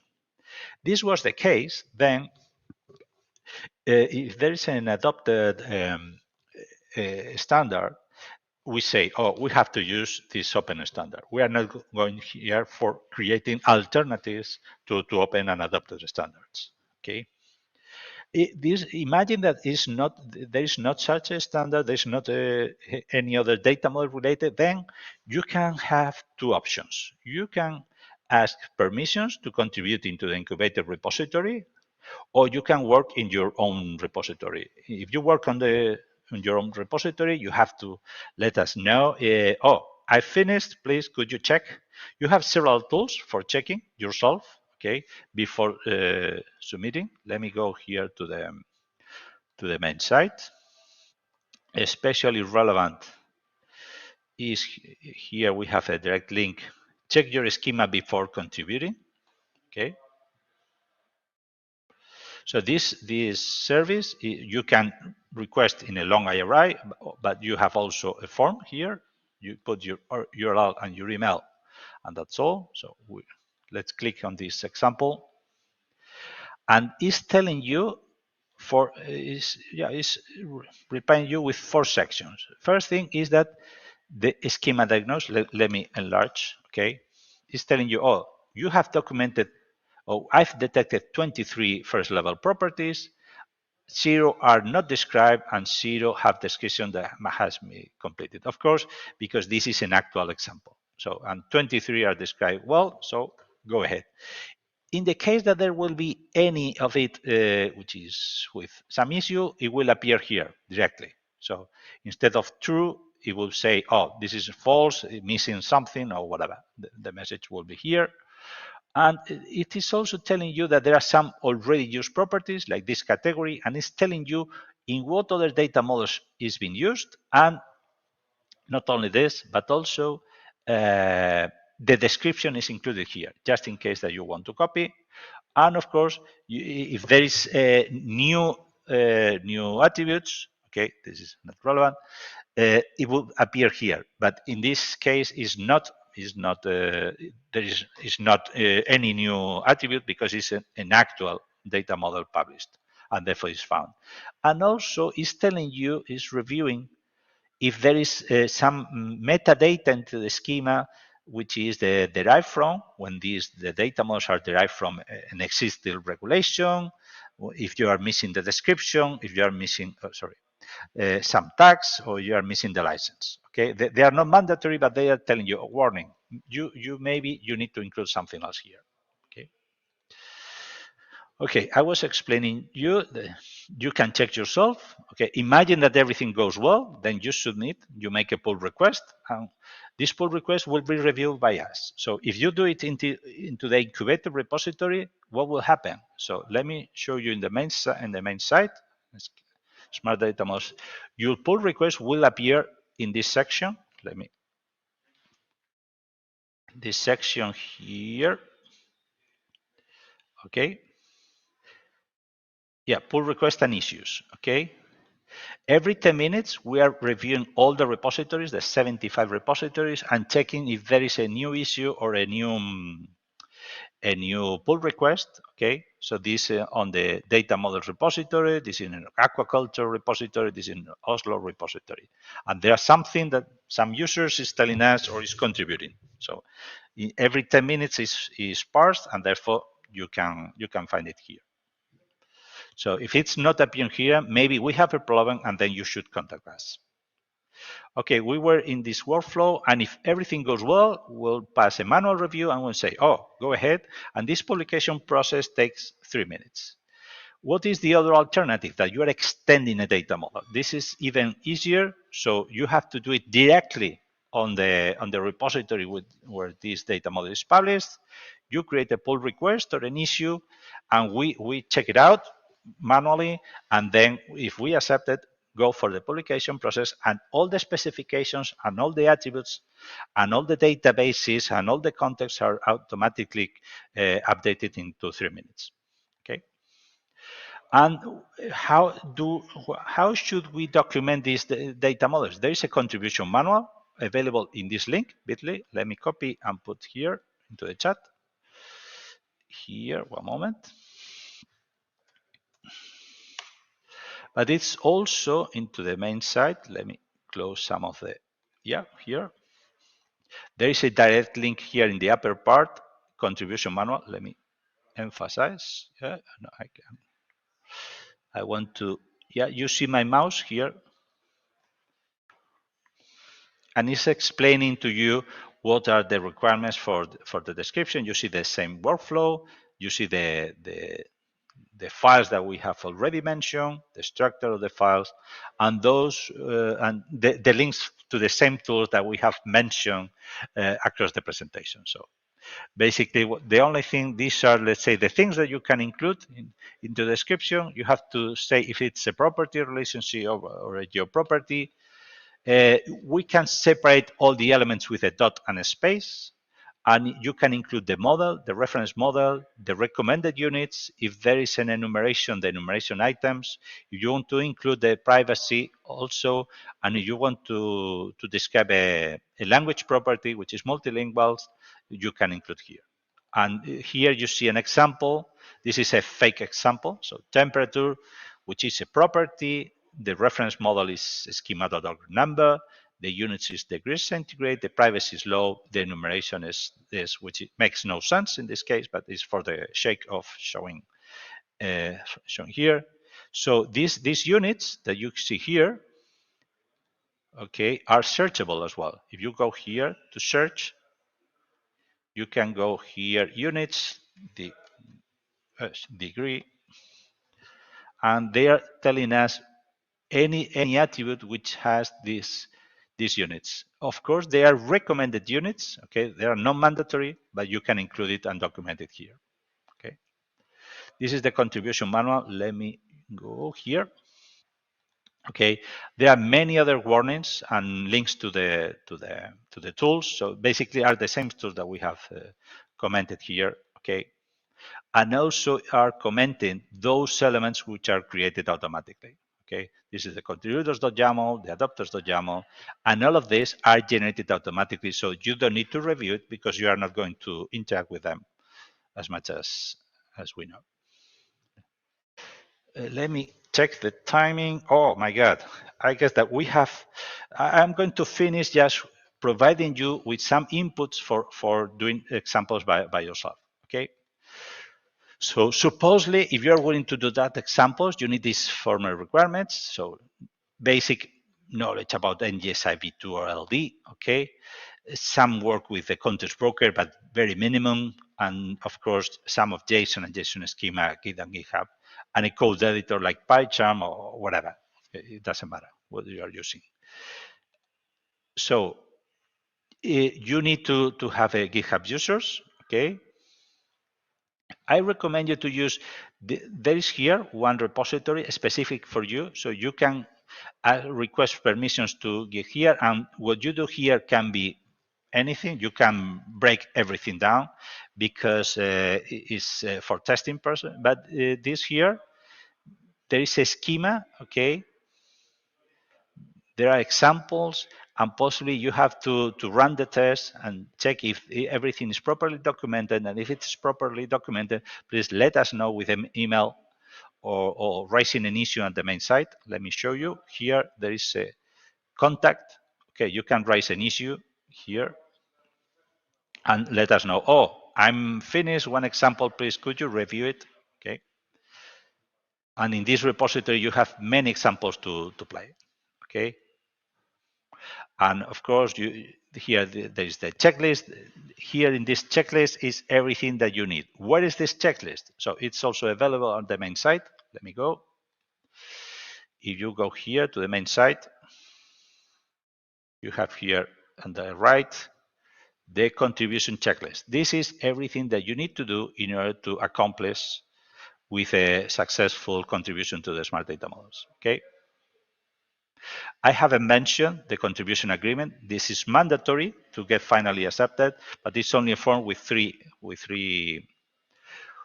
fields, just to tell you what is your full name, what is your valid email, and a GitHub user, and if you are signing on behalf of your as an individual or as an organization. If it's an organization, then you have a form here. Okay. I don't know, for whatever reason is so space. Something is happening with the CSS. Okay, we'll fix very soon. Okay, and you can play a bit. We have already these elements that could be also useful for you if you are not willing to use those or which are into the test repository, and I will be glad to provide you with some support for getting these data models to be ready. So summarizing, here you have all the tools for creating successful data models. If you are working for the some of the I4Trust experiments, you have to define the classes, which are the entities. And these entities, if you put into practice, could become actual data models at the Smart Data Models program. Okay. You have here more information, which is additional. but I don't want to. So there are more information for more examples. Let me go back here if there is any question that needs to be. Let me go.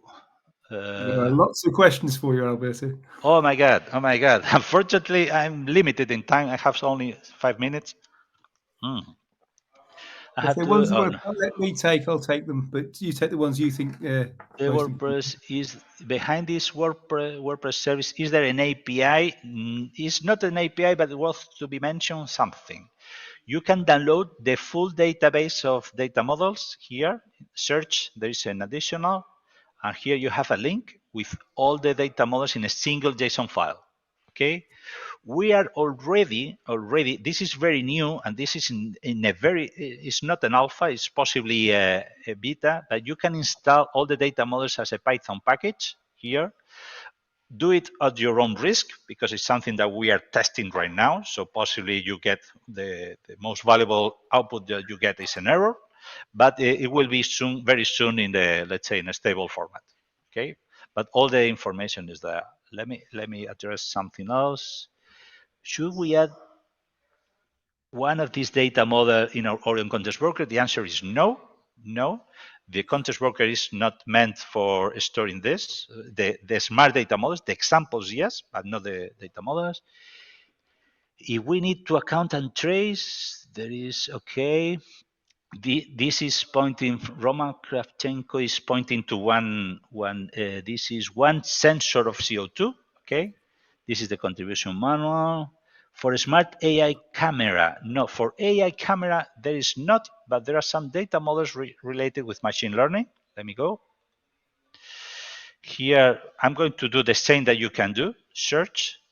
The only advantage is that I know that there is machine learning here in the data model. So here we have a subject specific for the description, not the algorithm itself, but the description of the parameters of a machine learning model. So let me show you.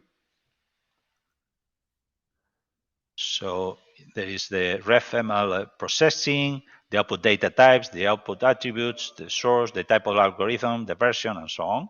Okay.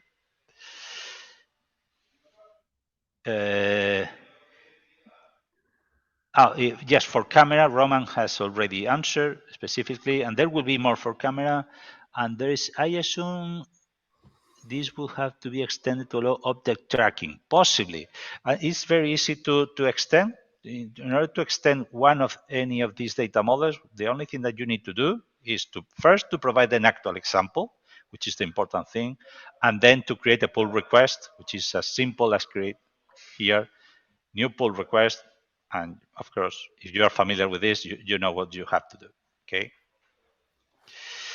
And I guess that I've addressed most of the questions. Any other?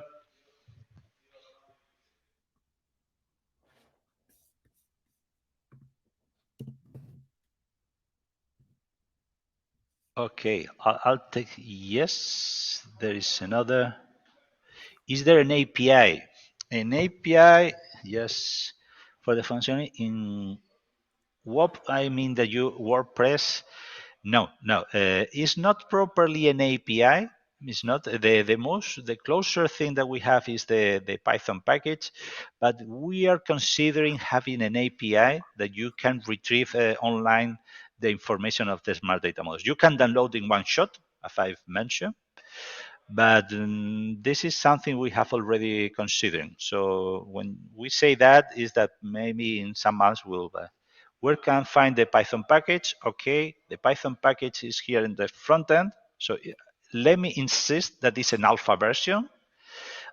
So you is here. You have the in a small because it's an alpha version. So this morning was giving an error. Now we have a new version, 0.5.2, and supposedly is working. Okay, let me go visiting. Yeah, it's not in the official. It's in test by Pi. For those of you, it's called Pi Smart Data Models. Smart Data. Okay. So you have here. So supposedly with this, you are capable of installing. Okay, and I'm going to paste also the here the link. It become official soon, possibly next week. Okay, but now it's an alpha version, so be aware that this could be just not installed at all. Okay.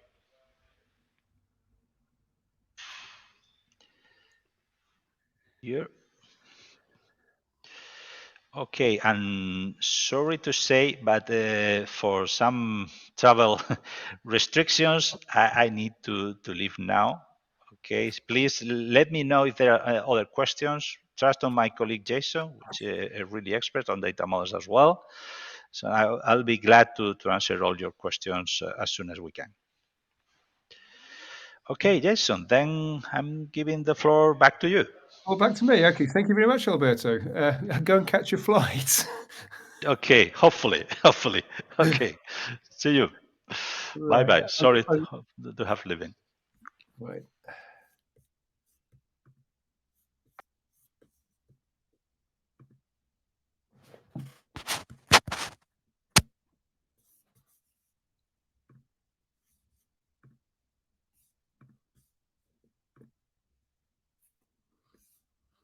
Right, back to me. Before we do anything else, I've not got a flight to run for. But what I can do is I can place my LinkedIn details into the chat so that if you've got a question and we get past the 6 o'clock, which is quite likely to be honest, and you need to run or what have you, you can always contact me directly, and I can answer stuff as necessary. Now, what we've done so far, and actually I will move this across. Hopefully, you should understand that in order to do any data sharing exercises, the first thing you need to do is to define your world. You need to work out what's going on, what's happening. Now, I am now going to start showing you some proper examples using a proper context broker. The slide deck doesn't really matter. What I'll be doing is I'll be showing stuff on screen, throwing in Postman stuff, but we'll just briefly go over what we've had beforehand. I get my right. Oops, where are we? Yeah, there we go. Get through my slides. Once again, we've got the useful JSON link. One of the things which came up with naming is that you've got this ability to change the names of attributes. This is called a compaction expansion operation in JSON-LD. There's a useful video on there which wasn't in the previous links. As I've stated, this is just a structure. This is obviously this review from the previous one. This is separate slide deck, as you can see. Now, you have started to see what the core context is. The core context defines all these various elements, but the important thing I want to point out here is actually on the right-hand side, the bottom, right? The right-hand side, the bottom, has got an @vocab statement, which is stating that if you do not define an element, it should fall into this so-called default context. This means that if you make a NGSI-LD request and you haven't provided names, we'll provide names for you. Problem is, of course, that those names are not shareable. Hopefully, you have realized that the idea behind all this smart data models stuff is that we have names in well-defined IRIs in common so that we can pass things from A to B. So this is there to catch you if necessary so that your requests are valid. However, you need to start off by defining your world. Now, see if I can get this to work. I'm going to go through this. So I'll drag that across. Is it coming across? Can you see my screen? I think you can now, right? Just a minute, it's that one. Just a minute. Okay. So, yep, fine. You can see the screen. Okay. So, this is my world. this is the world I have defined for my little my little demo.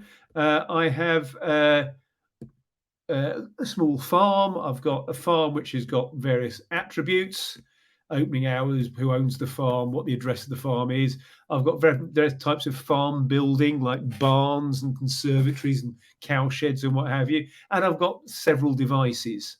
Now, they've got various different elements here. These are all taken from the smart data models examples. There's a set of tutorials, NGSI-LD tutorials README, which will give you information about what my world is. This first thing about working with understanding at context is basically what we've been trying to drill into you for the last 2 hours. You need to have an understanding of the world. I have also described which fields I need for which of my various different types of element, like what is a filling sensor. I'm using SARF here as my my sensor type. I've got range of values saying what the values of the various attributes are. It should be starting to make sense to you, because if I am in a situation where I need to pass data over to someone else, I need to have it in a machine readable format. I need to have it in a human readable format. This is a human readable format saying this is what I expect for these attribute names. And what I have here, there's a little tool which I won't demonstrate, but it's a like an early version of some of the stuff which Alberto was showing to help generate these things. There's more details in the actual tutorial, but we haven't quite got time for it.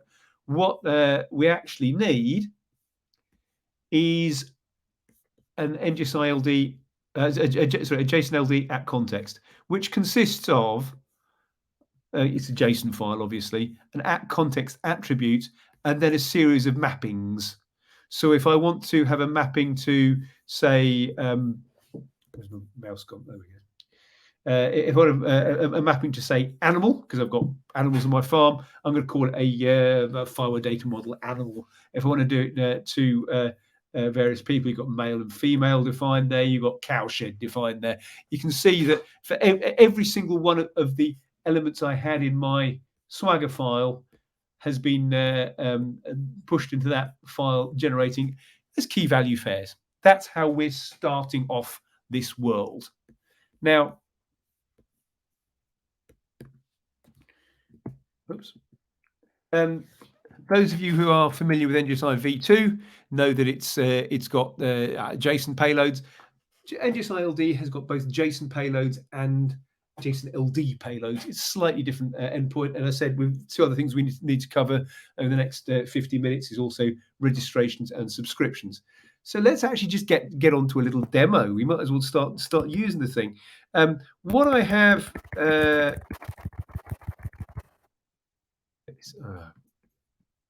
There, isn't it? This one here. So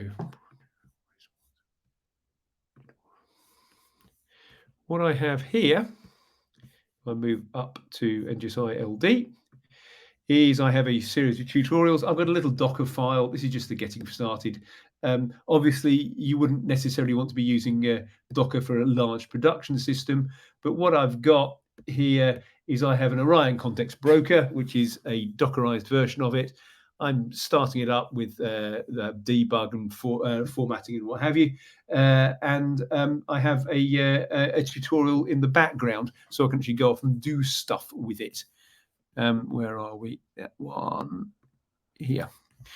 So I've already got it started. You can see I've got absolutely nothing in there, but importantly, I have this at context file available so that it's publicly available on the internet, so I can actually start doing things with it.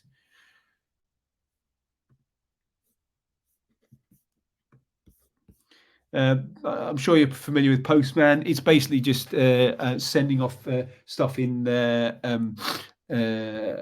Basically, it's curl statements HTTP. I can obtain a copy of my at context file, which is defining all those elements like tractors and barns and things like that. I've got several versions of this file. I've got an alternative at context, which I think is called alternative, I remember right. Is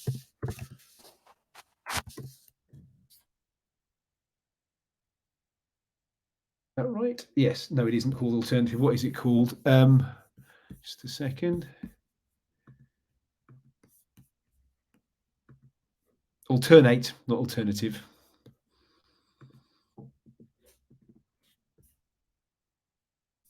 And you can see, if you look in this particular file, I've now got the same definition of the world, but all my short names are now in German, so that I can potentially use a different setup. And what's happening to me at the moment is that my mouse keeps freezing. So hopefully this won't keep on happening. Okay, so I've got a little Orion context broker running on port 1026. You can do a quick heartbeat check to see what the version is. You can see I've been up for 35 minutes because I was doing stuff whilst Alberto was still talking, and you can see what the release date of that particular version of it. I think this is Orion LD 1.1. 1.2 should be coming out by the end of the year with additional bits and pieces. In order to create an entity, what I need to do is, you can see at the moment I'm not doing anything particularly clever with my attributes, apart from the fact that I actually got it as LD plus JSON. What I have here is, these are my attributes. This is my first building in my world. What have I got? I have got elements like category, which is a property, or address, which is also a property. I'm just doing properties to begin with. I can move on to other things later on. And at the bottom, I think we'll find this one if I can scroll it. Yeah. I am having great difficulty moving my. There we go. At the bottom, I've got this reference to that at context file. So actually, this what it's saying is that map all these names to those long IRIs, which we've seen elsewhere. You can see here is a geo property. It's in GeoJSON format, so that's going to be a longitude of 13 degrees east, 52 degrees north. In other words, it's based in Berlin, and it's got various attributes. So I wish this machine wouldn't keep freezing on me. There we go. So I send that, and as you would expect, this is an HTTP. This is a REST API. What I've got is an HTTP response code saying 201. It's created. You'd expect that. If I try and create it the same element the second time, as you would expect, you get an error message. You can't do that. We can't create things twice. Obviously, this is a REST API, so post is create, and we can modify things as necessary, and it gives you back a human readable error. I can create a second entity at this point, and you can see this is got a different IRI now. But what I've done here is I've instead of putting the at context into the payload, I put it into a header using the link file for header format, which is, again, it's a HTTP specification. Create it. I've got something in there. I can now start looking for stuff. Now, if I don't put in a link header, and I don't, when I'm doing a get, I need to put in the link header, and I'm asking for an IRI of type building, you will see that it does get something back. And you'll notice that my address is now saying it's actually a schema.org address, which is really rather useful. Now, that means that someone can use this expanded IRI and pull it back to whatever they are into. If I look at various other elements, you'll notice that some, but not all of them, are expanded. The reason why not all of them are expanded is one of two reasons. If you have values like location, as I pointed out, location is actually to be found in the core context. That is always going to be returned as a short name, because by definition, a GET request will always supply that core context. And indeed, you can see that I've not supplied a context, therefore it's saying I'm using core context. However, there are also other elements, I think, verified. If I can, my mouse is not playing up at the moment. There we go. elements like verified. Verified, I deliberately haven't put anything into my at context file, and notice it's using the short name. This is using this a default context. So you can see that I've got information now. I don't have to get information. I can get NGSI-V1 entities, and I can filter by type. I need to supply a type. I can also get back a well-known IRI. Obviously, this is Postman. You can see you can do it using curl if necessary.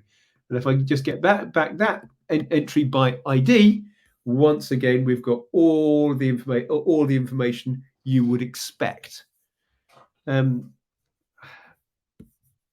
a minute. There we go. It is possible, or I could. It is possible to reduce the amount of information I have got. That should be LD plus JSON here. So if you add in, again, type is building, but I've got a context. So the building is that IRI building, and I add in options key values. What is returned is just the values. If you notice, I've lost that verified element. It's just giving me the value back. Now, depending on your use case, you might just want to return what the values of the elements, or you might need metadata. If you need metadata, you have two options here. You can either use normalized, or you can use concise, which we'll go into more details tomorrow. But the normalized is the default. If I just remove options key values for a second and send, you can see I've now got type and value. This is type and value is really, really useful for machines. You need a normalized version for machines. It's really a little bit annoying for humans. So, oops, Control Z. Oops. Now, oops, where were we? Just a minute, I'll close that one. I'll go to that one. If we change the header type, if I go for application JSON, the at context is removed from the response, but you will see that the at context is still there. It's just in the link header rather than in the body. Obviously reduces the size of the body. If I go for application geo plus JSON, and I'll make this normalized again.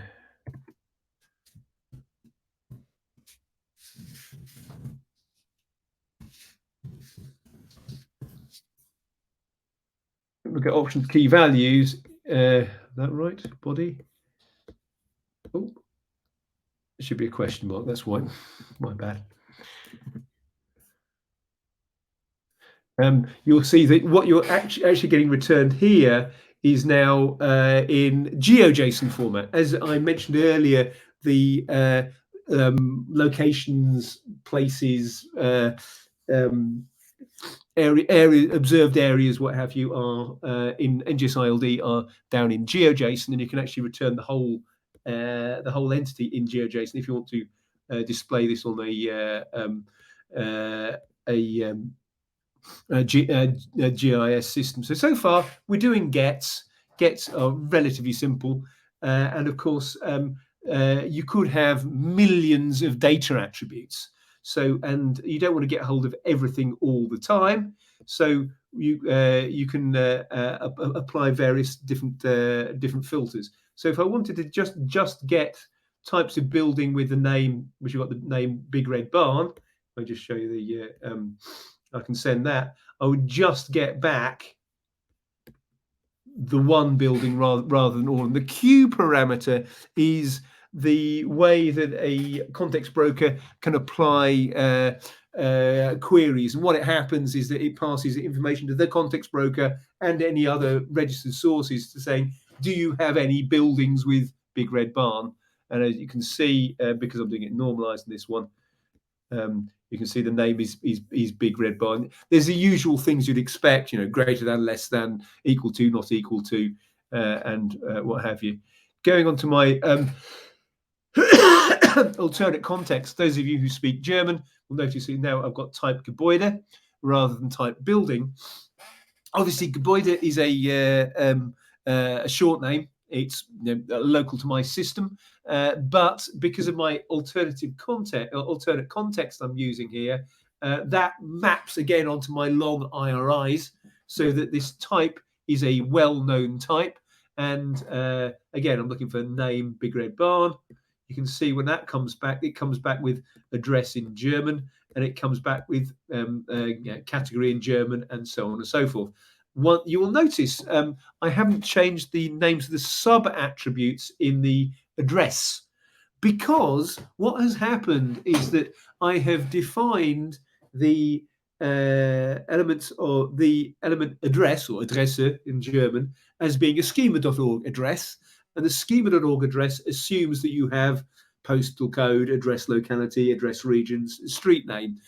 So those would not be changed. You could, of course, overwrite these things if necessary, but then it's not actually giving me what I would expect. What more? Well, you can actually use the Q parameter in multiple ways, with the syntax shown here, which has got each element in quotation marks with comma separated. You can then say, okay, give me things which are either a barn or a farm auxiliary building, and once again that will nicely come through and filter it. There's two more filters you can do. You can do a filter on a sub attribute of a value. So address has got a locality. You would need to use square brackets for that, and you can see in the URL up here that the square brackets do need to be IRI encoded within Postman. If you're talking machine to machine, it's almost certainly going to do that anyway, but this is just showing all the guts of it so that I can get the value coming through. I can also look for a property of a property. So in this particular case, I'm looking for the address which has got metadata saying it is truly verified. That's using dot syntax. All of this information is fully available on the NGSI-LD tutorials. So if you want to review the syntax, it's all going to be there. But I'm trying to keep moving because we are relatively short of time. The final thing which you can do on basic get is that you can run geoqueries. So because I have defined my entity with a location, and because location is defined in the core context and is defined as default, I can run a query saying, can I find buildings within a certain polygon? Can I find buildings near to a certain point? Again, the full syntax is described elsewhere, but you can see once again we need to have that square brackets around the longitude, latitude. It's long lat rather than lat long because that's the way that GeoJSON describes things. The maximum, this is looking for elements near with a maximum distance of 800. 800 is in meters by default. So again, once again, I can see which ones are near to the Brandenburg Gate, and it says here, okay, my barn on the Strasse des 17 Juni is nearby, but the other element isn't. Now, there are multiple context brokers. There's the Orion LD context broker. Where's it gone? I've closed everything up by mistake. There are also other context brokers such as Scorpio and Stelio. They all use the same interface. So if we are trying to look at the same thing, we could actually run the same request using Scorpio. Scorpio, in my case, is just looking at a different local host. You can see, okay, so if we want to get by ID, for example, it would just be localhost 1990, whatever. It would be running there. So you want free to use whichever context broker is following the Etsy specification according to the way you are wanting to do it. Right, I now need to swap over to another tutorial. So what I'll do is I'll move to the / for subscriptions. I'll go into relationships.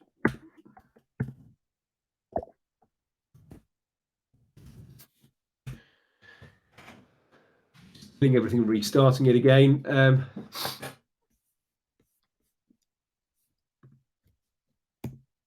So in summary, you can see multiple ways you can do for creating an entity. I've shown you that slide, those slides previously, and it says what location, fine. Okay, now moving on to relationships.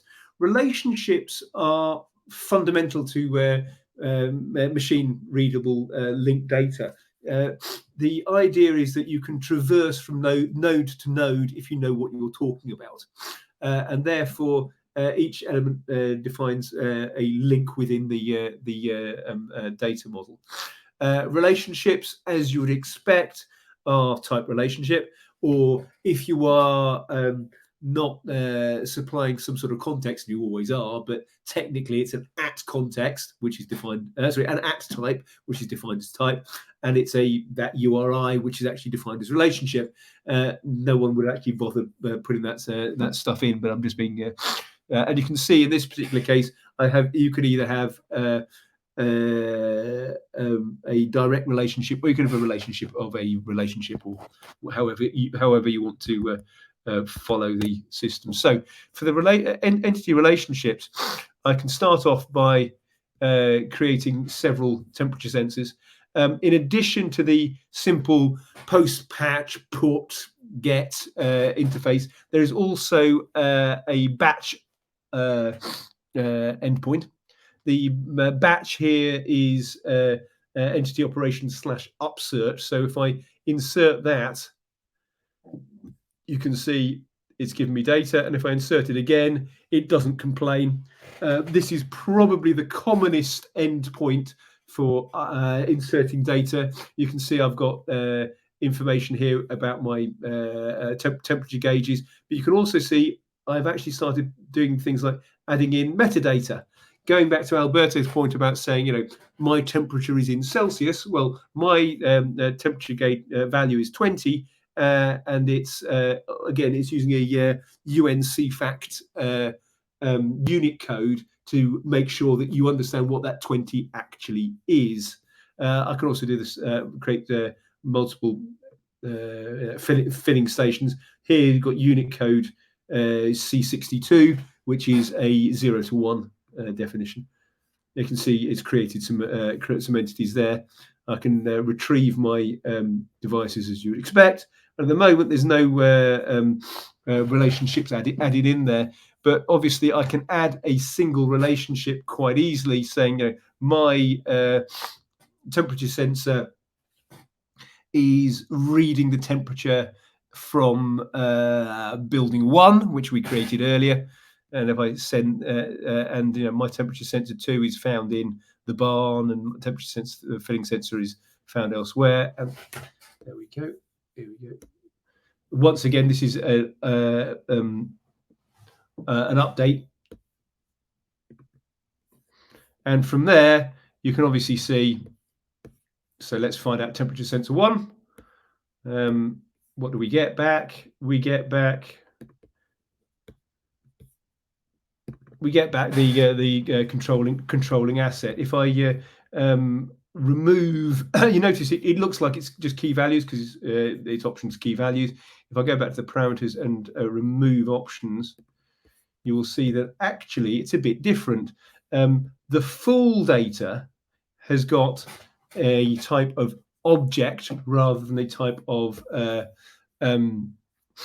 value, because this is a relationship, and this, as you can see, is an IRI, which of course, if I put into my entities rather than temperature sensor 1, I did building one, I get the data from that.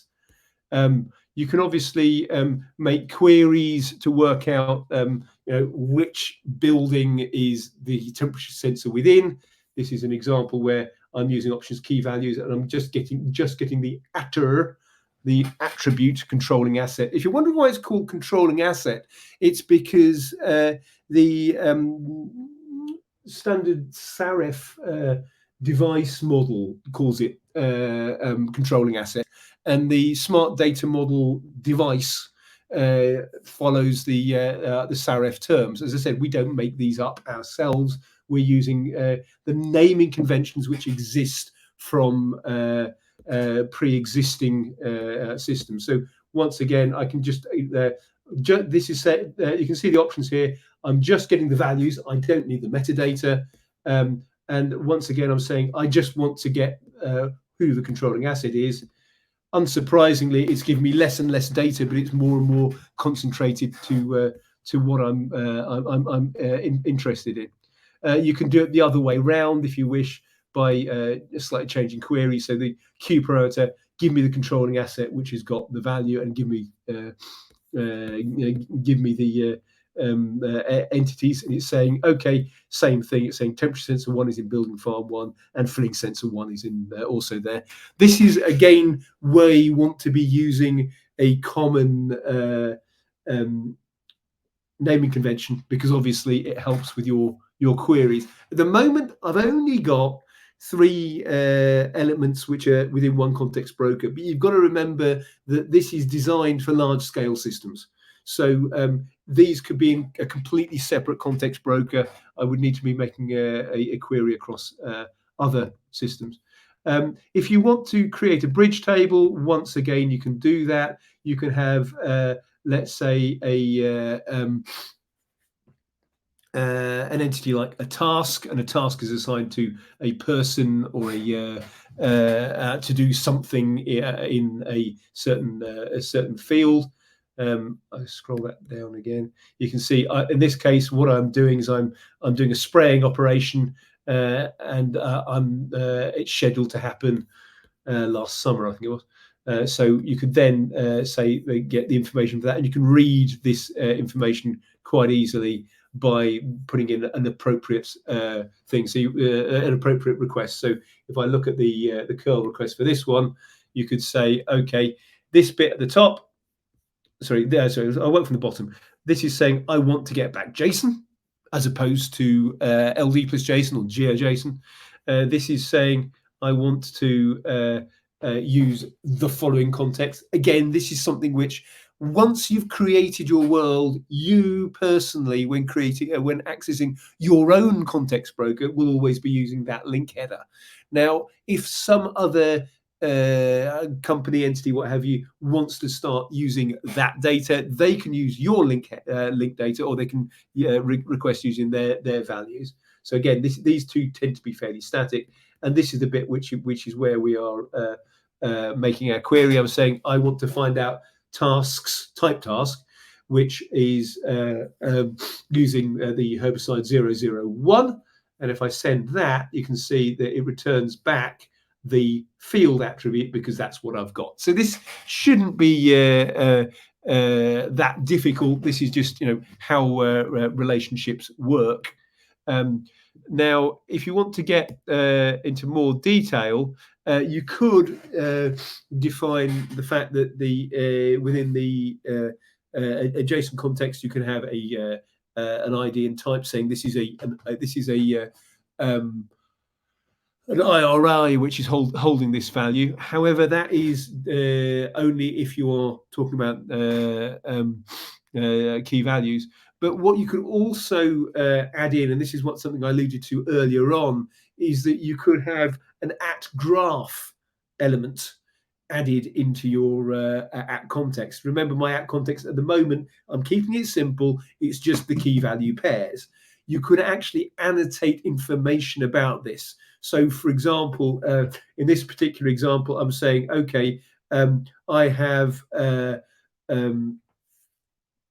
entities of type product, and product is an RDF class, an RDF being defined as one of my incoming values. And I was saying that I have comments about this particular thing, and they comments are in certain languages like Japanese and so on and so forth. Now, at the bottom of that, you can see that there's a definition of a machine readable link. We're saying, okay, when I have the attribute requested by, it can be found on shelves and stock orders, but it is always going to be a person. Now you can see that the definition of these various elements are defined, in this case by schema.org, so that the machine can understand what's going on here. Is this necessary? It's necessary only, it's not mandatory.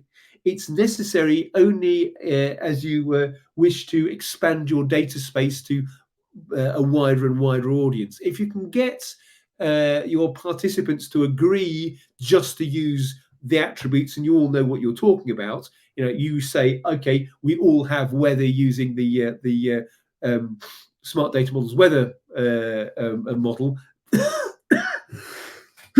then that's fine. You can do that by agreement. However, in the broader sense, the JSON-LD sense, the more data you can stuff into your app context, the more likely it is of use to someone else. An example is if you have an attribute which is nearly the same as, I can't remember what the ontology version of that is, but you could then get data from multiple sources, and their big data analysis, for example, could say, well, I can't use attribute X because they haven't got it, but they've got attribute Y, and that's sort of the same. So this is, as I say, this is made, the at graph element is to allow machines to talk what you're dealing with. I've just done the demo beforehand. I'll quickly move on to subscriptions. This is going back to those 5 or 6 point bullet points which I mentioned at the top of the hour. As you notice, I've only got about 25 minutes left, so I'm going to keep moving quickly. As I said, all these tutorials are available with more information and subscriptions.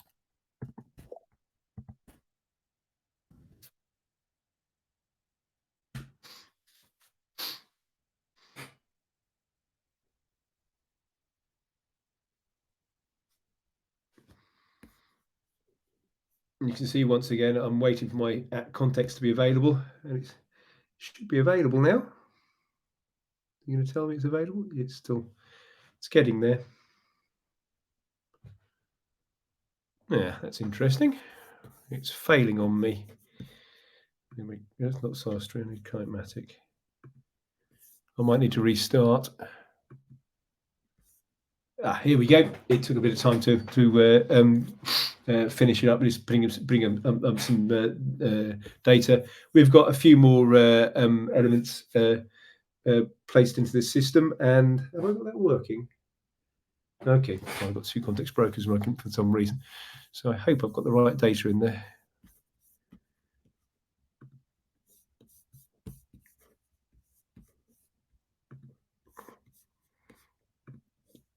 Let's see if I can get this working. That's right. So for subscriptions, a subscription is purely going to say if the entities either defined by type or by ID or by regex,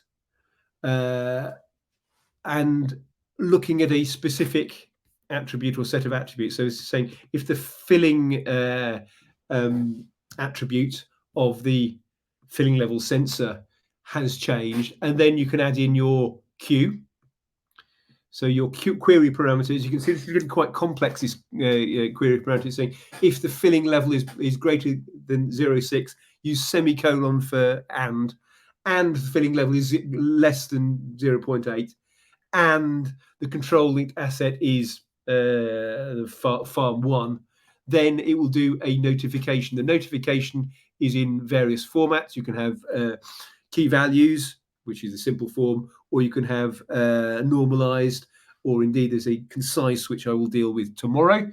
At the moment, assume that you've got a machine which is reading this, send it to send the expected data to a well-known endpoint. This is low stock farm 1. So it's saying, you know, I've reduced my my filling sensor to a certain level. It's going to cause problems. If I send that, invalid queue filter, because you'll need to put quotes, if I remember rightly. You can see that there's errors, and I know why that is. Just a minute.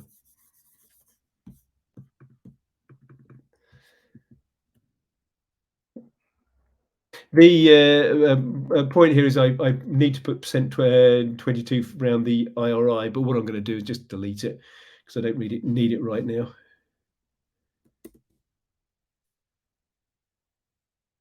That when you've got a relationship like that and you're talking about a string, you need to put the %22 encoding in my request. I'll just have to update the tutorial at some point.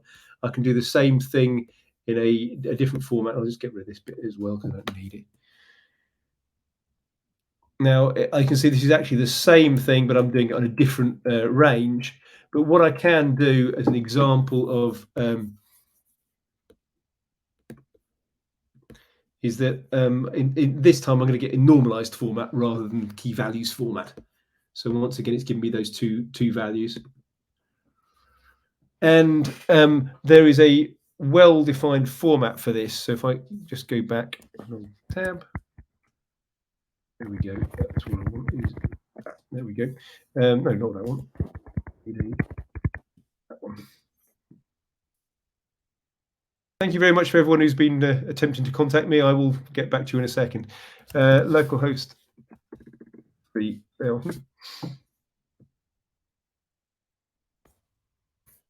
of those on there. You can see I've got a little application running just to show what's going on.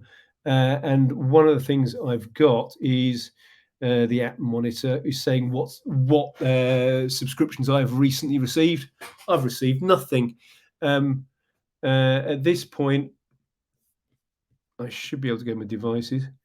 If I start removing hay from the farm, you can see it's going down and it still hasn't hit 0.8. So at the moment, the event monitor has got nothing in it. If I now remove some more hay,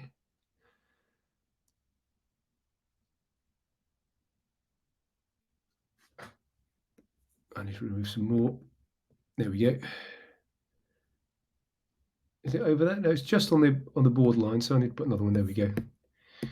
And you can see at some point it has started sending me payloads. Now the payloads in NGSI-LD are again well defined, but you can see I requested controlled asset and filling in key values format, and that's what I've got. It also says when it sent me the data, and it says what the data is. These are the entities which have changed. If I keep removing more hay from the system,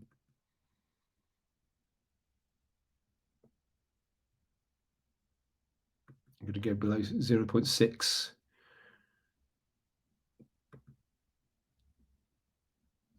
.056 should be okay. And look at the event monitor now. You can see that this now you can see that I'm receiving a bit more data because I'm getting this in normalized format. Why would you want key values? Why would you want normalized? Well, it depends what you're trying to do with the data. There are systems where, let's say, you want to, you could use a subscription to upload data into a second context broker. There's a component in the a FIWARE catalog called FIWARE Apollo, which would do that. In which case, you'd want all of the data. You'd want this normalized format to see what's going on. In other cases, you might just want the key values because let's say it's an alert. You just you want to send this to a microservice to say send an SMS message to the farmer to say you're running out of hay. In which case you don't really care about all this additional information. You might as well keep the payloads nice and small. You can see the last element I've received was this second one, which has also got a different IRI. So, and again, it would be possible to return the whole entity or parts of the entity. This is, as you can tell, used for asynchronous systems. So you can see here, I'm doing this in a shelf, various parts of the payload. You are also various gotchas around here. Firstly, assuming you're using a Dockerized system, you need to make sure that the IRI for the endpoint is accessible within your system. You don't want to put localhost in there because that would be, oops, gone too far. It will be localhost for the internal to the system itself. This is why it's calling it tutorial, because that's what the name of the that little viewer is within my Docker network. Second thing, obviously, you need to make sure that you are watching an attribute that is changing. If you're not, if you don't specify watched attributes, it will go on all attributes. But obviously, if you misspell the name of the watched attribute or something like that, it just won't fire. Again, Q is optional. Obviously, you want to make Q as specified as possible. This, as I said, should be in percent encoded quotes if I'm trying to put a string in there now. This is to do with the version of the context broker I'm actually currently running. It's got stricter in the later specification. And one thing which I haven't got in here, but I could have put it in, is it is possible to throttle your requests. So if you have a rapidly changing attribute, you may only want to inform a sample of the system by just saying, okay, only update this every 5 seconds. On the right, you can see that's the key values payload. This should start looking quite familiar in that you've got an ID and a type, which are special, and then you've got whatever the definition of your model is. I've got located in number of items, low stock, etc., etc. That's the sort of thing which you can deal with.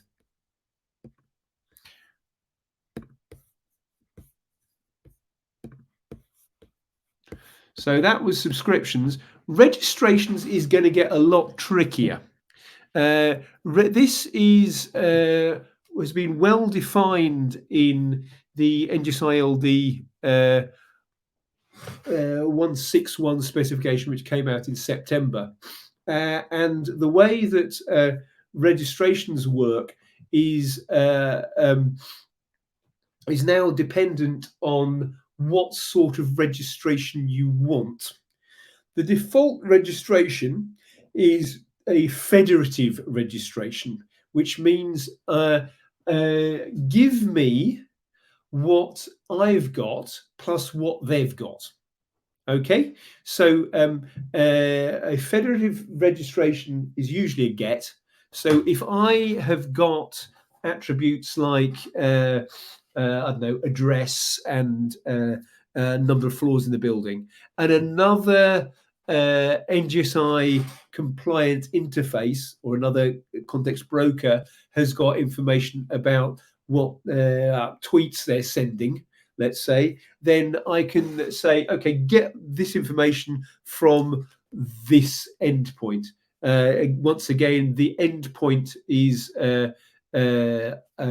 changed based on your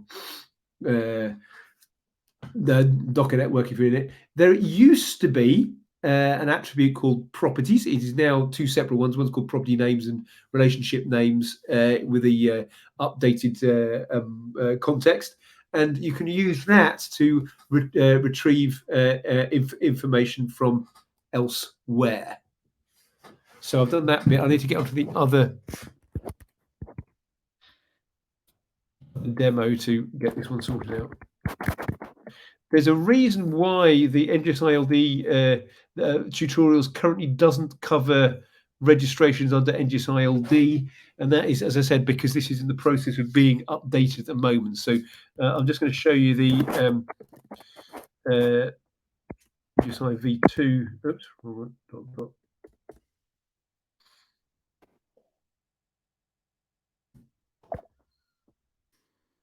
Oh, probably gone back one. That's why. There.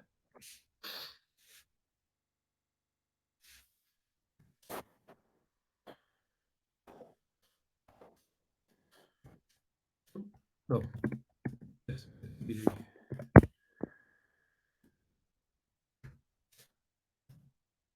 You will see that there is there are a series of tutorials for NGSI-V2 out there, and they are also include a couple which are NGSI-V2, NGSI-LD for V2 users.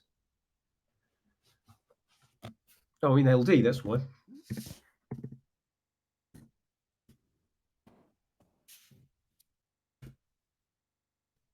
That's what I meant. You can see there are more tutorials on NGSI-V2 within LD because obviously it's the older format. We've had more time to get these running. There's one called LD subscriptions registrations.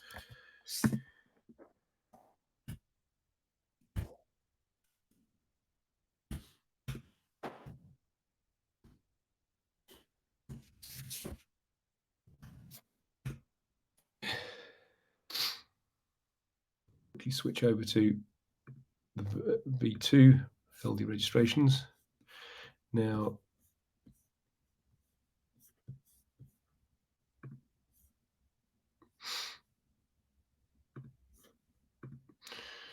if I'm creating a registration, this one is using the newer property names attribute. I'm saying I've got a building and I've got some sort of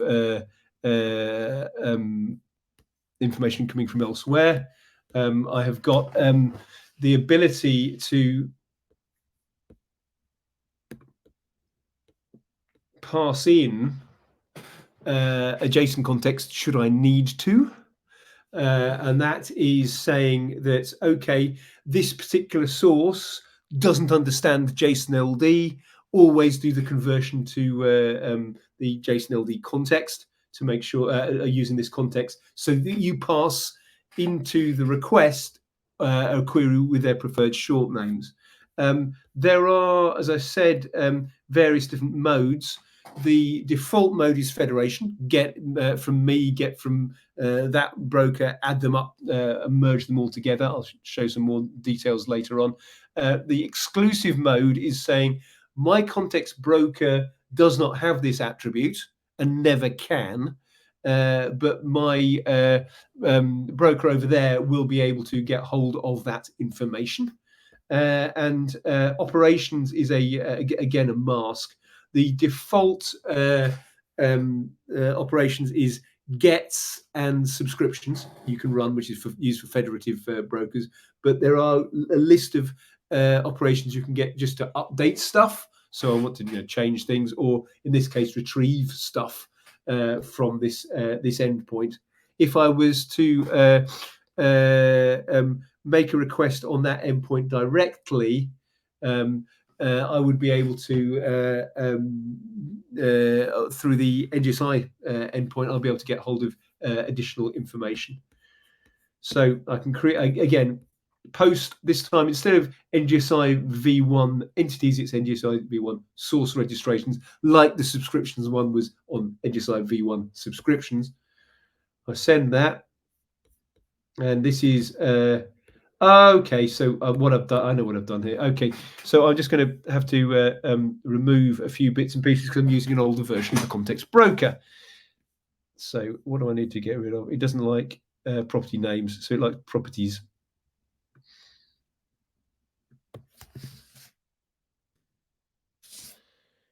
the process of updating that. Is that going to fail? It probably is going to fail because it's probably not going to like the mode exclusive either. So just a minute. Yeah, oh, it's all right. That's fine. Now, at this point, if I check the registration,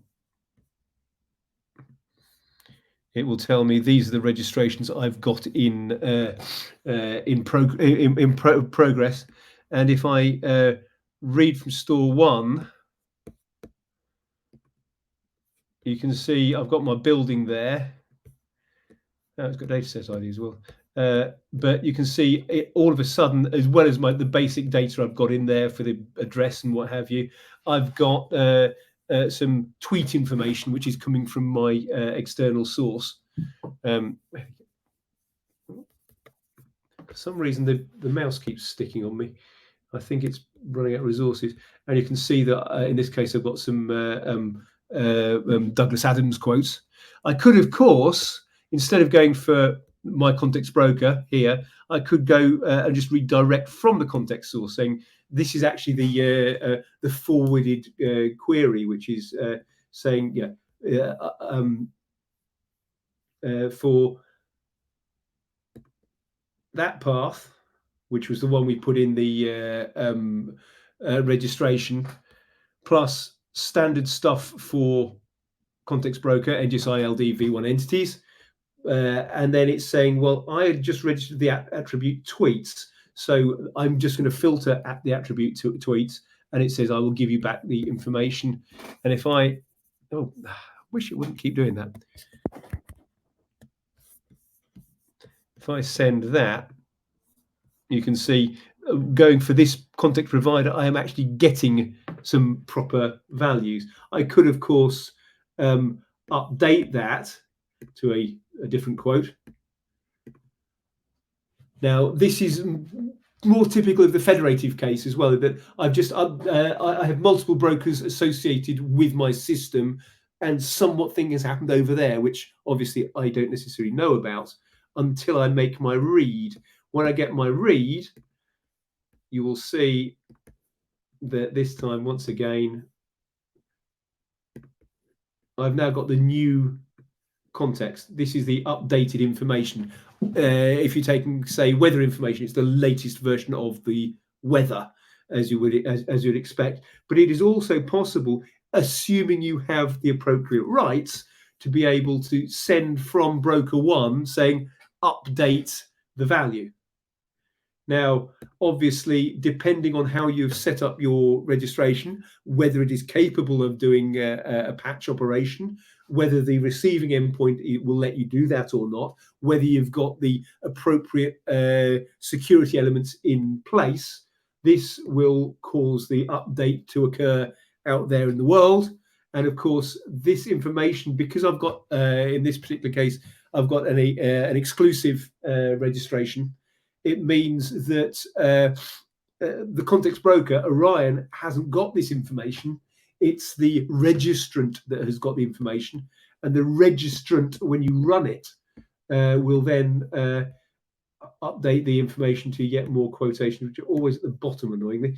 There we go. So I never could get the hang of Thursdays, which is the correct day of the week as well. So that very, very briefly covers the subscriptions and registrations, which goes in circles as to where I started, as to what does a context broker do. So one final slide before I close is, what's the point of all this? Right. The whole point about this, the whole point about using all this at context nonsense and putting it into your system is that you allow third parties to understand what's going on. So if you ever go to a search engine and it returns back products, right, and it gives you a star rating, how does Google know there's a star rating there? It's not because they know what a star rating is. It's because some proprietor has put in some JSON-LD into their web page, which then Google can read and interpret. It knows that this web page has got a schema.org product in it. A schema.org product is expected to have a star rating. The star rating is expected to run from 1 to 5. So you can see that you can get hold of this entity and it can get back hold of information at 5-star rating. Going back to look at my tutorial, is that you could imagine a system. This is getting on towards data sharing.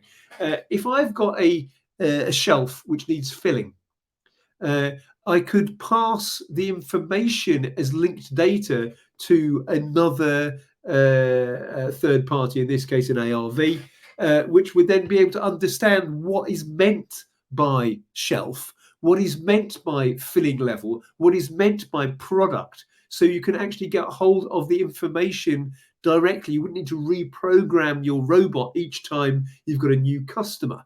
So the initial hour and a half covering define your world starts paying benefits once you've got a real product. So we're coming up to the 6 o'clock. I am still going to be online to answer questions, but that is the end of the main bit of the presentation. So if I just stop sharing, you can see me there.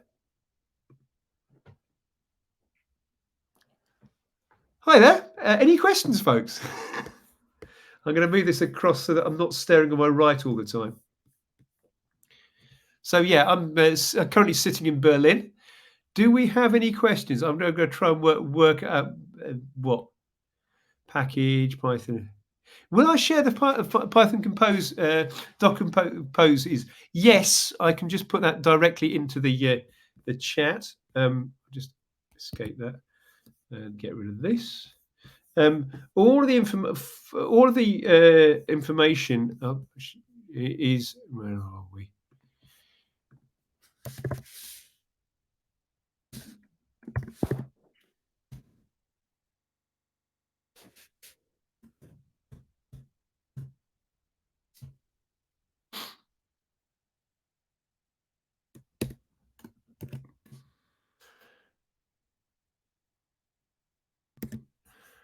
Right.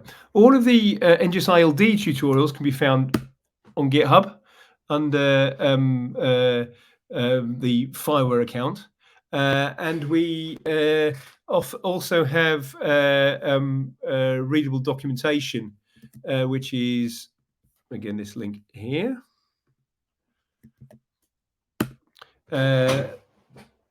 We also have this readable documentation, which is the LD. There's also an NGSI-V2 version, but the training for this course is going through NGSI-LD in the main.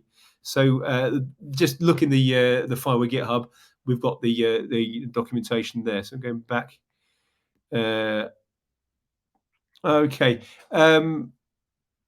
So I did show an AWS. There will be more sessions later on in this course about doing proper deployments. One of the things about the tutorial deployments is that they are deliberately very, very, very simple. So they are wrong for production scale. It's just trying to, the idea is to try and give you a system where you can actually start dealing with your APIs rather than something else. So if we want to connect our smart campus to FIWARE, we host our own environment, refine our own world there, and that's about right. Whatever your system, you have got data somewhere, right? Now, you decide which subset of that data you wish to pass into a context broker. If you've got devices, there are a series of so-called IoT agents. That's day 3, I think it is, which would then be able to do that upsert, which I showed earlier on in the system, and that would put the data into the context broker. If you've already got a running proprietary system, you need to work out what subset of data you want to put into your data space. You won't necessarily want to put everything you've got into the data space. It will be the elements as necessary. That data then can be considered as your digital twin. Other people can then query it, assuming they have appropriate access rights, which goes back to what was said right at the top of this morning, was saying that you need to have some form of trust relationship between the stuff. Yes, that was the entity relationship one for the LD. In general, we've got a lot of tutorials, and they're constantly being updated because obviously the NGSI-LD specification itself is being modified and worked on. So the stuff I was showing you about mode, for example, needs to be added into these systems. How can we get a creation so that we get a notification every time a new entity is created or an existing entity updated? That's tricky. For the updated, it's easy enough. Because you can just do a query and you don't restrict the watched attributes, and you don't add in a queue. It will just say there's something there. Entity created, there are various additions which are being added in as to which subscriptions you can do. At the moment, I don't think you can necessarily specifically do one on creation, but obviously once it exists, you can it's going to be the creation counts as an update, so that would also be the original thing. I will have to, in order to give you the most appropriate information, I would have to get back to you to point out what the syntax for that is, because that is currently being update, or is it either updated in NGSI-LD 1.6 or will be updated in 1.7. So I need to check what the current syntax is. So I think we're done for today, unless there are further questions. Obviously, I'm open for further questions. I will be running various courses. Oh, there's another question coming in there. Various courses in the next 5 days. So if you suddenly remember something in half an hour, don't worry, we're still there. So in order to implement real-time data fetching from a device, the device is to push to a context broker. Yes. Because there is again a proposal to get streaming data into the system, not currently in 1.6.1, possibly 1.7.1, but yes, typically a device would be pushing data into the system. What about historic data? That comes in the next session. There is a temporal interface which I will deal with later on.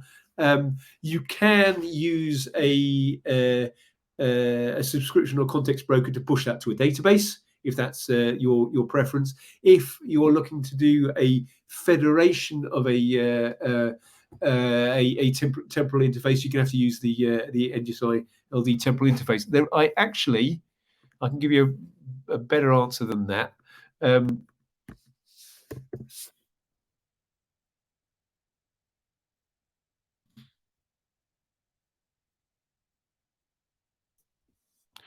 Wait a second.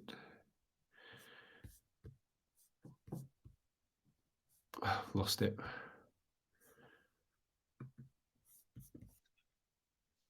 Right, okay. Over the last 4 years, there have been a series of webinars been running covering all of these things. That's the full list. And specifically to answer your question, which was, that would be the timing. How's it gone?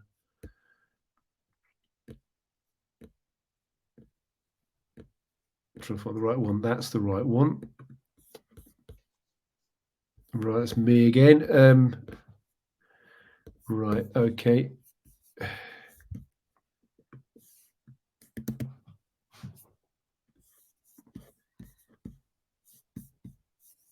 Actually, I can do more than that. Show more.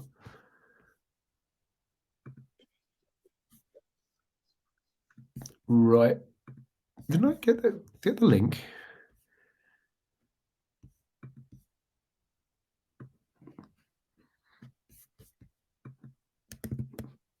That's what I wanted. Right.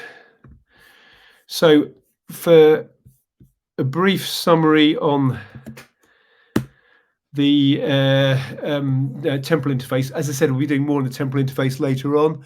That is the relevant section of the video for the difference between time series and temporal information. Will I be covering visualization tools training and Grafana later on? Probably not sufficiently for you to be happy. So again, I will pass you to yes, we will be doing some, but there is a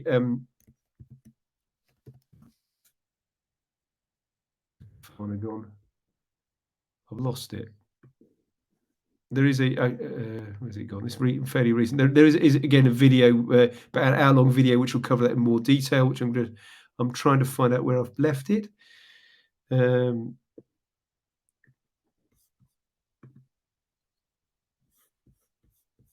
That's the one. So specifically, if you're interested in how to connect FIWARE and Grafana, that's the video you're after. There are actually, I can put that up as well. Academy.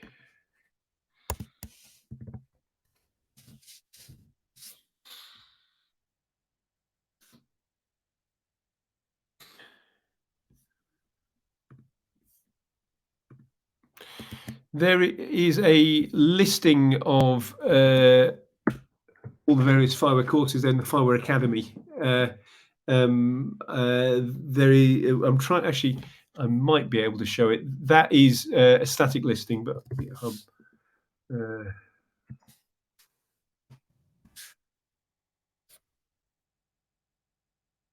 that one, I think. Okay, wait a minute.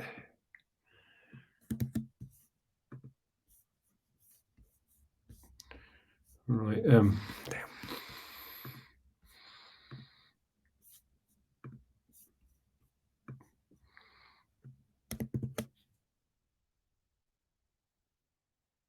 Right, so in addition to the link I just posted, there is actually a way of filtering all the recordings we've got, which means if you're in, we've got so many people online, I don't know what you're into, right?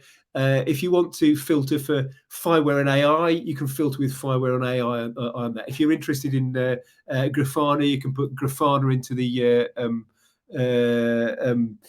search box. It'll find something in there. The reason this is not an official part of our website yet, so this is a tool in progress, but it's easier than just searching on the net. As I said, we've got over 50 videos, everything from stuff which your CEO would be interested in to how to actuate a robot using FIWARE. There's probably something which is in more detail than we can manage through a 15-hour course. Some of this information obviously is out of date because it's been happening over the last 4 years, which is why we do the basics over and over again and re-record the basics. But that should hopefully get you started. If it doesn't, again, ping me on LinkedIn and I'll point you to the right direction. Now, someone was asking stuff about something else. Something about AWS. I'm trying to, for some reason, that's it.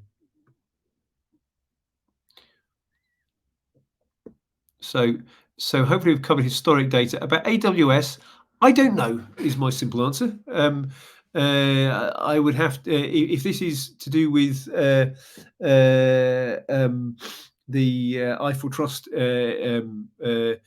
training, you're going to have to ask a question directly because that will be to do with implementations. I know, for example, the AWS Smart Territories application pushes data into their IoT stack and then offers an NGSI-LD context broker. So it's a Scorpio broker on Orion, which is the one I showed. So you could use that data source as one of your entries into your data if necessary. I assume that question is probably better pointed to someone else who isn't me, but I'll see if I can find out any further information. So, it's for experiment. Okay, so that must be a question you want to ask directly to the people in charge of the I4 Trust. So, does that kind of answer your question, Kirillko? The other thing is that you can ask your mentors these questions directly, because I haven't a clue. And they probably haven't got a clue either, but they'll be able to ask that question further on. So, any more questions coming down here? Yeah, dashboards as part of your deliverables. Again, presumably you're part of the I4 Trust stuff. If you're doing the I4 Trust stuff, then the first stage involves filling out your IMP, which says what you're going to deliver. If what you're saying, your IMP says we are going to deliver a dashboard, expect that when the final minimal viable product is actually assessed at the end of the project, before we hand over the money, that yes, we will check that there is a dashboard in there. If, however, you say there will be no dashboard with this application, then obviously you'll get away without having a dashboard. So, any further questions? I got a thumbs up. That's kind of you. I have one more. Oh, go ahead, Marcus.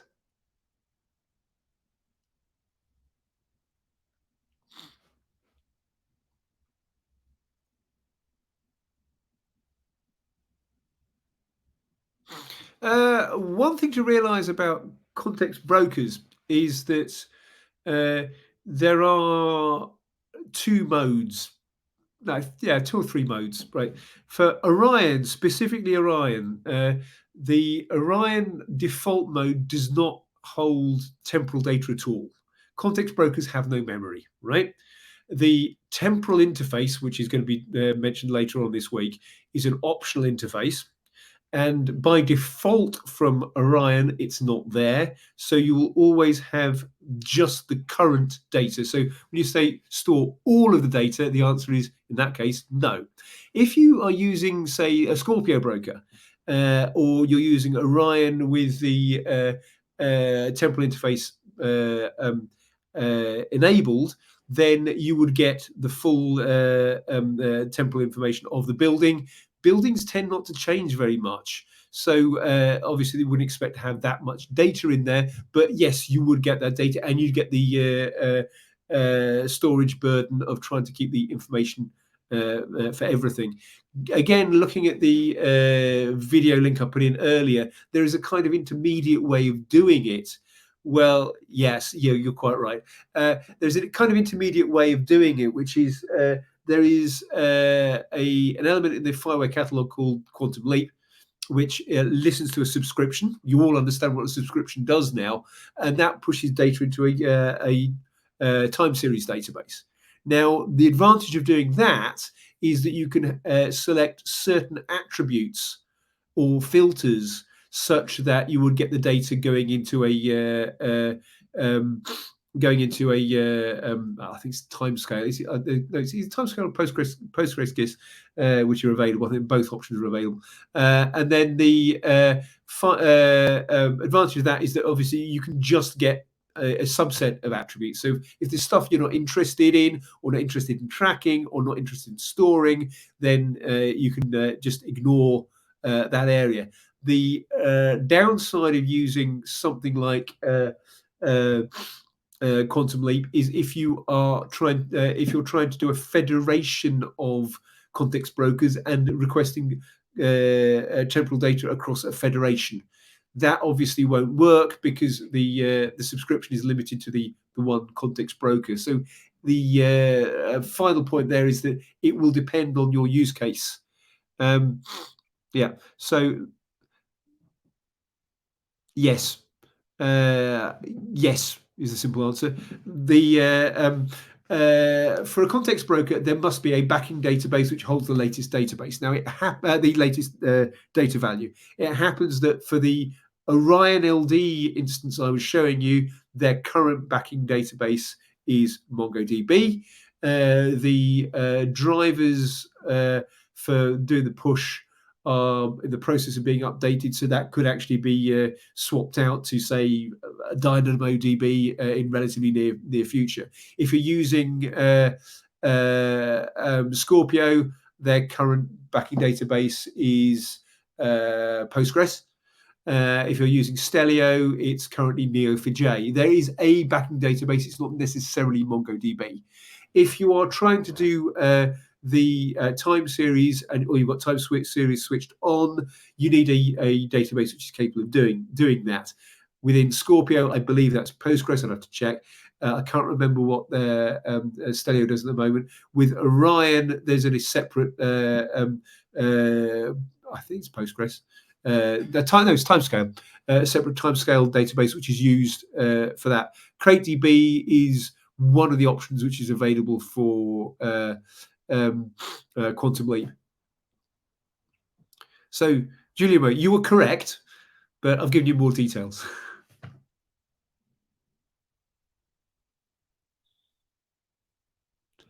Okay, well, like most comedians, I can say I'll be back tomorrow. I'm here all week. My name's Jason Fox. It's been a pleasure dealing with you this evening, or this morning if you're over in South America, of course.